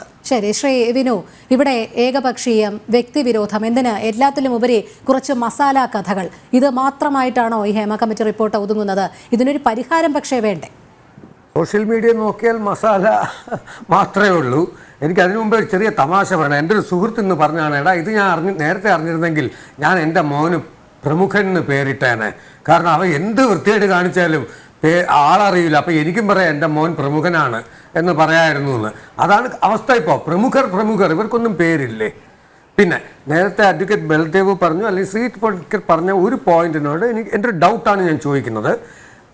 സിനിമയിൽ എത്രയോ ആയിരക്കണക്കിന് പെൺകുട്ടികൾ, നമ്മൾ നടിമാർ മാത്രമാണ് എല്ലാവരും ഇവിടെ കാണുന്ന നടന്മാരെ മാത്രമാണ്, അല്ല കോസ്റ്റ്യൂമേഴ്സ്, ഇങ്ങനെ ഡാൻസേഴ്സ്, ജൂനിയർ ആർട്ടിസ്റ്റ് എന്നൊക്കെ പറഞ്ഞുകൊണ്ട് കുറേ വകുപ്പ് പെണ്ണുങ്ങളുണ്ട്. അതിൽ വളരെ ചുരുക്കം പേരാണ് ഹേമ കമ്മിറ്റിയിൽ റിപ്പോർട്ട് കൊടുത്തിരിക്കുന്നത്. ആ ആയിരക്കണക്കിന് പെൺകുട്ടികളുടെ കഥകളായിരിക്കാം അതിനകത്ത് പറഞ്ഞിരിക്കുന്നത്. പക്ഷേ കോടതിയിൽ അല്ലെങ്കിൽ പോലീസിൽ പരാതി പറയുമ്പോൾ ആ പറഞ്ഞവരെല്ലാം ഞങ്ങൾ അങ്ങനെയല്ല എന്ന് മാറ്റി പറയാൻ കേവലം 2 സെക്കൻഡ് മതി. ഓഫറുകൾ പുറകെ പോകും. അടുത്ത 5 പടം നിനക്ക്, നീ പറയരുത് ദൈവത്തെ, അപ്പൊ അവൾ മാറും. അങ്ങനെ എല്ലാവരും മാറും. അതുകൊണ്ട് അനുഭവസ്ഥർ തന്നെ പോകണം. അല്ലാതെ അനുഭവസ്ഥരല്ലാത്തവര് ഞങ്ങൾ ഈ പറഞ്ഞിരിക്കുന്ന ഇന്നാരുടെ പേരെന്ന് അവരുകൊണ്ട് കേസ് കൊടുത്താൽ പോലും ഇവർ മാറിപ്പോവും. അവിടെയാണ് ഇതിനകത്ത് വലിയൊരു ഇഷ്യൂ വരാൻ പോകുന്നത്. ഒരാൾക്ക് വേണ്ടിയിട്ടല്ല ഇവർ സംസാരിച്ചിരിക്കുന്നത്. പുരുഷന്മാരുടെ കാര്യവും പറയുന്നുണ്ടല്ലോ ഹേമ കമ്മിറ്റിയിലെ. സ്ത്രീകൾ മാത്രമല്ല, സംവിധായകർ മാത്രമല്ല, തിരക്കഥാകൃത്തുക്കൾ മാത്രമല്ല, പ്രൊഡ്യൂസേഴ്സ് മാത്രമല്ല, എല്ലാവരെയും കുറിച്ചുമാണ് പറഞ്ഞിരിക്കുന്ന അനുഭവങ്ങൾ. ഇതാര് തുറന്നു സമ്മതിക്കും? ഞാൻ ലോകത്ത് ഒരു പെണ്ണും പറയില്ല കേട്ടോ ഞാൻ ഒരു പ്രോസ്റ്റിറ്റ്യൂട്ട് പോലും ഞാൻ പ്രോസ്റ്റിറ്റ്യൂട്ട് എന്ന് പറഞ്ഞുകൊണ്ട് നടക്കാറില്ല. പറയോ? അപ്പോൾ അതൊക്കെ നമ്മൾ ചിന്തിക്കണം. അതുകൊണ്ട് അവർ ഇതിന് എന്താണെന്ന് അതാണ് ഞാൻ പറഞ്ഞത്. അതിനുവേണ്ടി ഒരു ചർച്ച വെച്ചാൽ നന്നായിരിക്കും സർക്കാർ. അല്ലാതെ ഈ കോൺക്ലേവ് കൊണ്ട് എനിക്ക് ഒന്നും നടക്കുമെന്ന് തോന്നുന്നില്ല. ശ്രീജിത്ത് പണിക്കർ, അവസാനമായി എന്തായാലും ഇവിടെ എല്ലാ മേഖലകളിലും ഇത്തരം ആരോപണങ്ങളില്ലേ എന്നുള്ള സാമാന്യവൽക്കരണം മതിയോ ഈ സിനിമാ മേഖലയിലും? അല്ലത് സാമാന്യവൽക്കരണമല്ല, അതൊരു യാഥാർത്ഥ്യമാണ്. എല്ലാ മേഖലകളിലും സ്ത്രീകൾക്ക് തൊഴിലിടങ്ങളിൽ സുരക്ഷിതത്വം ഇല്ല എന്നുള്ളതും അവർ ചൂഷണം ചെയ്യപ്പെടുന്നുണ്ട് എന്നുള്ളതും ഒരു വസ്തുതയാണ്. പക്ഷെ അത് പറയുന്നതിനോടൊപ്പം തന്നെ ഈ റിപ്പോർട്ടിൽ പറഞ്ഞിരിക്കുന്ന മറ്റു ചില കാര്യങ്ങൾ കൂടി പറയാതിരിക്കാൻ കഴിയില്ല. കാരണം അതിൽ പറയുന്ന സ്ത്രീകളുടെ ഏറ്റവും അടിസ്ഥാനപരമായിട്ടുള്ള ചില ആവശ്യങ്ങളെ പറ്റി അതിൽ പറയുന്നുണ്ട്. ഉദാഹരണത്തിന് ഒരു സെറ്റിൽ വെച്ചിട്ട് ആൾക്കാർക്ക് പ്രാഥമിക കൃത്യങ്ങൾ ചെയ്യുന്നതിന് വേണ്ടിയിട്ടുള്ള സൗകര്യമില്ല. നമ്മളൊന്ന് ആലോചിച്ച് നോക്കുക, പലപ്പോഴും കോടിക്കണക്കിന് രൂപ മുടക്കിയാണ് സെറ്റൊക്കെ ഇട്ടിരിക്കുന്നത്. അവിടെ അഭിനയിക്കുന്ന ഒരാളിന്, അത് ഏറ്റവും പ്രധാനപ്പെട്ട നടി ഒഴികെ മറ്റ് നടിമാർക്കും ജൂനിയർ ആർട്ടിസ്റ്റുകൾക്കും അടക്കം, അവർക്ക് പ്രാഥമിക കൃത്യത്തിന് വേണ്ടിയിട്ടുള്ള സൗകര്യം അവിടെ ഇല്ല എന്നുള്ള ഒരു കാര്യമുണ്ട്. വസ്ത്രം മാറുന്നതിനുള്ള സൗകര്യം അവിടെ ഇല്ല എന്നുള്ളതുണ്ട്. ഒന്നാലോചിച്ച് നോക്കുക, നമ്മൾ ഈ 2017 രൂപീകരിക്കപ്പെട്ടിരിക്കുന്ന 3 അംഗ ഒരു കമ്മിറ്റി വേണോ ഇത്തരത്തിലുള്ള ഒരു കാര്യത്തിനെ പറ്റി അന്വേഷിക്കുന്നതിനും അതിനൊരു പരിഹാരം നിർദ്ദേശിക്കുന്നതിനും? അതൊക്കെ തന്നെ അല്ലാതെ തന്നെ ചർച്ച ചെയ്യപ്പെടേണ്ടതും ഇങ്ങനെ ഒരു കമ്മിറ്റിയുടെ മുന്നിൽ എത്തേണ്ടെന്ന ആവശ്യമില്ലാതെ തന്നെ പരിഹരിക്കപ്പെടേണ്ടതുമാണ്. അതിൽ തന്നെ ഞെട്ടിച്ചിരിക്കുന്ന ചില കാര്യങ്ങൾ, നമ്മളിവിടെ ഈ 15 അംഗ പവർ ഗ്രൂപ്പിനെ പറ്റിയൊക്കെ പറയുന്ന സമയത്ത് ഒന്ന് ആലോചിച്ച് നോക്കുക. അതിൽ ചില ആൾക്കാർ വന്നിട്ട് ഹേമ കമ്മിറ്റിക്ക് മുൻപാകെ പറഞ്ഞിരിക്കുന്നത് അവർക്ക് മൂത്രമൊഴിക്കുന്നതിന് വേണ്ടിയിട്ടുള്ള സൗകര്യമില്ല. നായികയുടെ കാരവാനിൽ ചോദിക്കുന്ന സമയത്ത് നായിക തയ്യാറാകുന്നില്ല അത് കൊടുക്കുന്നതിന് വേണ്ടിയിട്ട് എന്നാണ്. എന്ന് വെച്ചാൽ സ്ത്രീയുടെ ഏറ്റവും അടിസ്ഥാനപരമായിട്ടുള്ള ഒരു പ്രശ്നത്തിനെ മനസ്സിലാക്കി പെരുമാറുന്നതിന് ഒരു സ്ത്രീക്ക് കഴിയുന്നില്ല. അതേപോലെ ചില അമ്മമാരായിട്ടുള്ള ആൾക്കാർ, നടിമാരുടെ അമ്മമാരായിട്ടുള്ള ആൾക്കാർക്ക് ഈ പറയുന്ന അഡ്ജസ്റ്റ്മെന്റിന് അല്ലെങ്കിൽ കോംപ്രമൈസിന് തയ്യാറാണ്. അതായത് ഇപ്പോൾ ഒരു പ്രൊഡ്യൂസറോ നടനോ അല്ലെങ്കിൽ മറ്റേതെങ്കിലും ഒരാൾ ഇങ്ങനെ നിങ്ങൾ ശാരീരികമായി വഴങ്ങിയെങ്കിൽ മാത്രമേ നിങ്ങൾക്ക് അവസരമുണ്ടാകൂ എന്ന് പറഞ്ഞു കഴിഞ്ഞാൽ അതിന് തയ്യാറുമാണ്. അതൊരു വലിയ പ്രശ്നമായിട്ട് അവർ കാണുന്നുമില്ല എന്ന് പറയുന്നു. എന്ന് വെച്ചാൽ ഇതൊരു വലിയ പുഴുക്കുത്താണ്. ഇത് കേവലം ഏതെങ്കിലും ഒരു പുരുഷന്മാരുടെ മേധാവിത്വം കാണിക്കുന്നത് മാത്രമല്ല, അത്തരത്തിലുള്ള കാര്യങ്ങൾക്ക് വഴങ്ങുന്ന സ്ത്രീകളുമുണ്ട്. അവരവരുടേതായിട്ടുള്ള ആവശ്യത്തിന് വേണ്ടിയിട്ട് മാത്രം ഇതിനെ ഉപയോഗിക്കുന്നവരുണ്ട്, ബ്ലാക്ക്മെയിൽ ചെയ്യുന്നവരുണ്ട്, ഇതെല്ലാവരുമുണ്ട്. അല്ലാതെ ഇത് ഒരു കാര്യം മാത്രമല്ല, ഒരു കാർട്ടൽ പോലെ പ്രവർത്തിക്കുന്ന അതിൻ്റെ എല്ലാ പുഴുക്കുത്തുകളുമുള്ള ഒരു മേഖലയാണ് എന്നുള്ളതാണ്. അതിലൊരു ശുദ്ധികലശം ഉണ്ടാവുക എന്നുള്ളത് പ്രധാനമാണ്. ഇങ്ങനെ ഒരു റിപ്പോർട്ട് കിട്ടിയതിന് ശേഷം, ഇങ്ങനെ ഒരു വലിയ വൃത്തികേട് ഇവിടെ നടന്നുകൊണ്ടിരിക്കുകയാണ് എന്നുള്ള ഒരു റിപ്പോർട്ട് കിട്ടിയതിന് ശേഷം ഇനി എന്ത് എന്നുള്ള ഒരു ചോദ്യമുണ്ട്. അതിൽ നിന്ന് സർക്കാരിന് ഒളിച്ചോടാൻ പറ്റില്ല. പരാതി കിട്ടിയെങ്കിൽ മാത്രമേ ഈ ഇൻഡിവിജ്വൽ ആയിട്ടുള്ള കേസുകൾ അന്വേഷിക്കാൻ കഴിയുള്ളായിരിക്കും. പക്ഷേ സ്ത്രീ സുരക്ഷിതത്വം എന്ന് പറയുന്നതിനെ ഉറപ്പുവരുത്തുന്നതിന് വേണ്ടി മറ്റെല്ലാ മേഖലയും പോലെ തന്നെ പ്രാധാന്യം ഈ മേഖലയ്ക്കും നൽകേണ്ടതാണ്. അതിനോടൊപ്പം തന്നെ മറ്റെല്ലാ മേഖലകളിലും സ്ത്രീകൾ എങ്ങനെയാണോ പരാതിപ്പെടുന്നത് അതിനുള്ള മാർഗങ്ങൾ സ്വീകരിക്കാനായിട്ട് ഈ മേഖലയിലുള്ള സ്ത്രീകളും തയ്യാറാകുക തന്നെ വേണം. അതല്ല എങ്കിൽ ഇത്തരത്തിലുള്ള ആരോപണങ്ങൾ കൊണ്ട് യാതൊരു വിധത്തിലുള്ള ഗുണവും നിങ്ങൾക്കുണ്ടാകുന്നില്ല, നിങ്ങളുടെ സഹപ്രവർത്തകർക്കുണ്ടാകുന്നില്ല, ഭാവിയിൽ ഈ രംഗത്തേക്ക് വരുന്ന സ്ത്രീകൾക്കുണ്ടാകുന്നില്ല. നേരെ മറിച്ച് ഭാവിയിൽ ഈ രംഗത്തേക്ക് വരുന്ന സ്ത്രീകളെ പോലും ഇങ്ങനെയുള്ള അഡ്ജസ്റ്റ്മെന്റിന് തയ്യാറായിട്ടായിരിക്കും ഇവർ വരുന്നത് എന്ന രീതിയിൽ ഇൻഡസ്ട്രിയിൽ എത്തുന്നതിന് മുമ്പ് തന്നെ സംശയത്തിന് നിഴലിൽ നിർത്തുന്നതിന് മാത്രമേ അക്കൗണ്ടബിലിറ്റി ഇല്ലാത്ത പ്രസ്താവനകൾ ഉപകരിക്കുകയുള്ളൂ. അതുകൊണ്ട് അതിൽ നിന്ന് പിന്മാറി ആരെയാണോ നെയിം ചെയ്യാനുള്ളത് നെയിം ചെയ്ത് തെളിവ് കൊടുത്ത് ഷെയിം ചെയ്യുക എന്നുള്ളതാണ് എനിക്ക് അവരോട് പറയാനുള്ളത്. തീർച്ചയായും ചർച്ചയുടെ സമയം ഇവിടെ പൂർണ്ണമാകുകയാണ്. ആകാശം മനോഹരമാണ്, പക്ഷേ താരങ്ങൾക്ക് തിളക്കമില്ല. താരങ്ങളെ തിളക്കത്തോടുകൂടി സൃഷ്ടിക്കുക എന്നുള്ളത് സർക്കാരിൻ്റെയും നിയമത്തിൻ്റെയും നമ്മൾ ഉൾപ്പെടുന്ന പൊതുസമൂഹത്തിൻ്റെയും കൂടി ബാധ്യതയാണ്. ചർച്ച പൂർണ്ണമാകുന്നു. പങ്കെടുത്ത എല്ലാ അതിഥികൾക്കും നന്ദി. ഒപ്പം പ്രേക്ഷകർക്കും നമസ്തേ.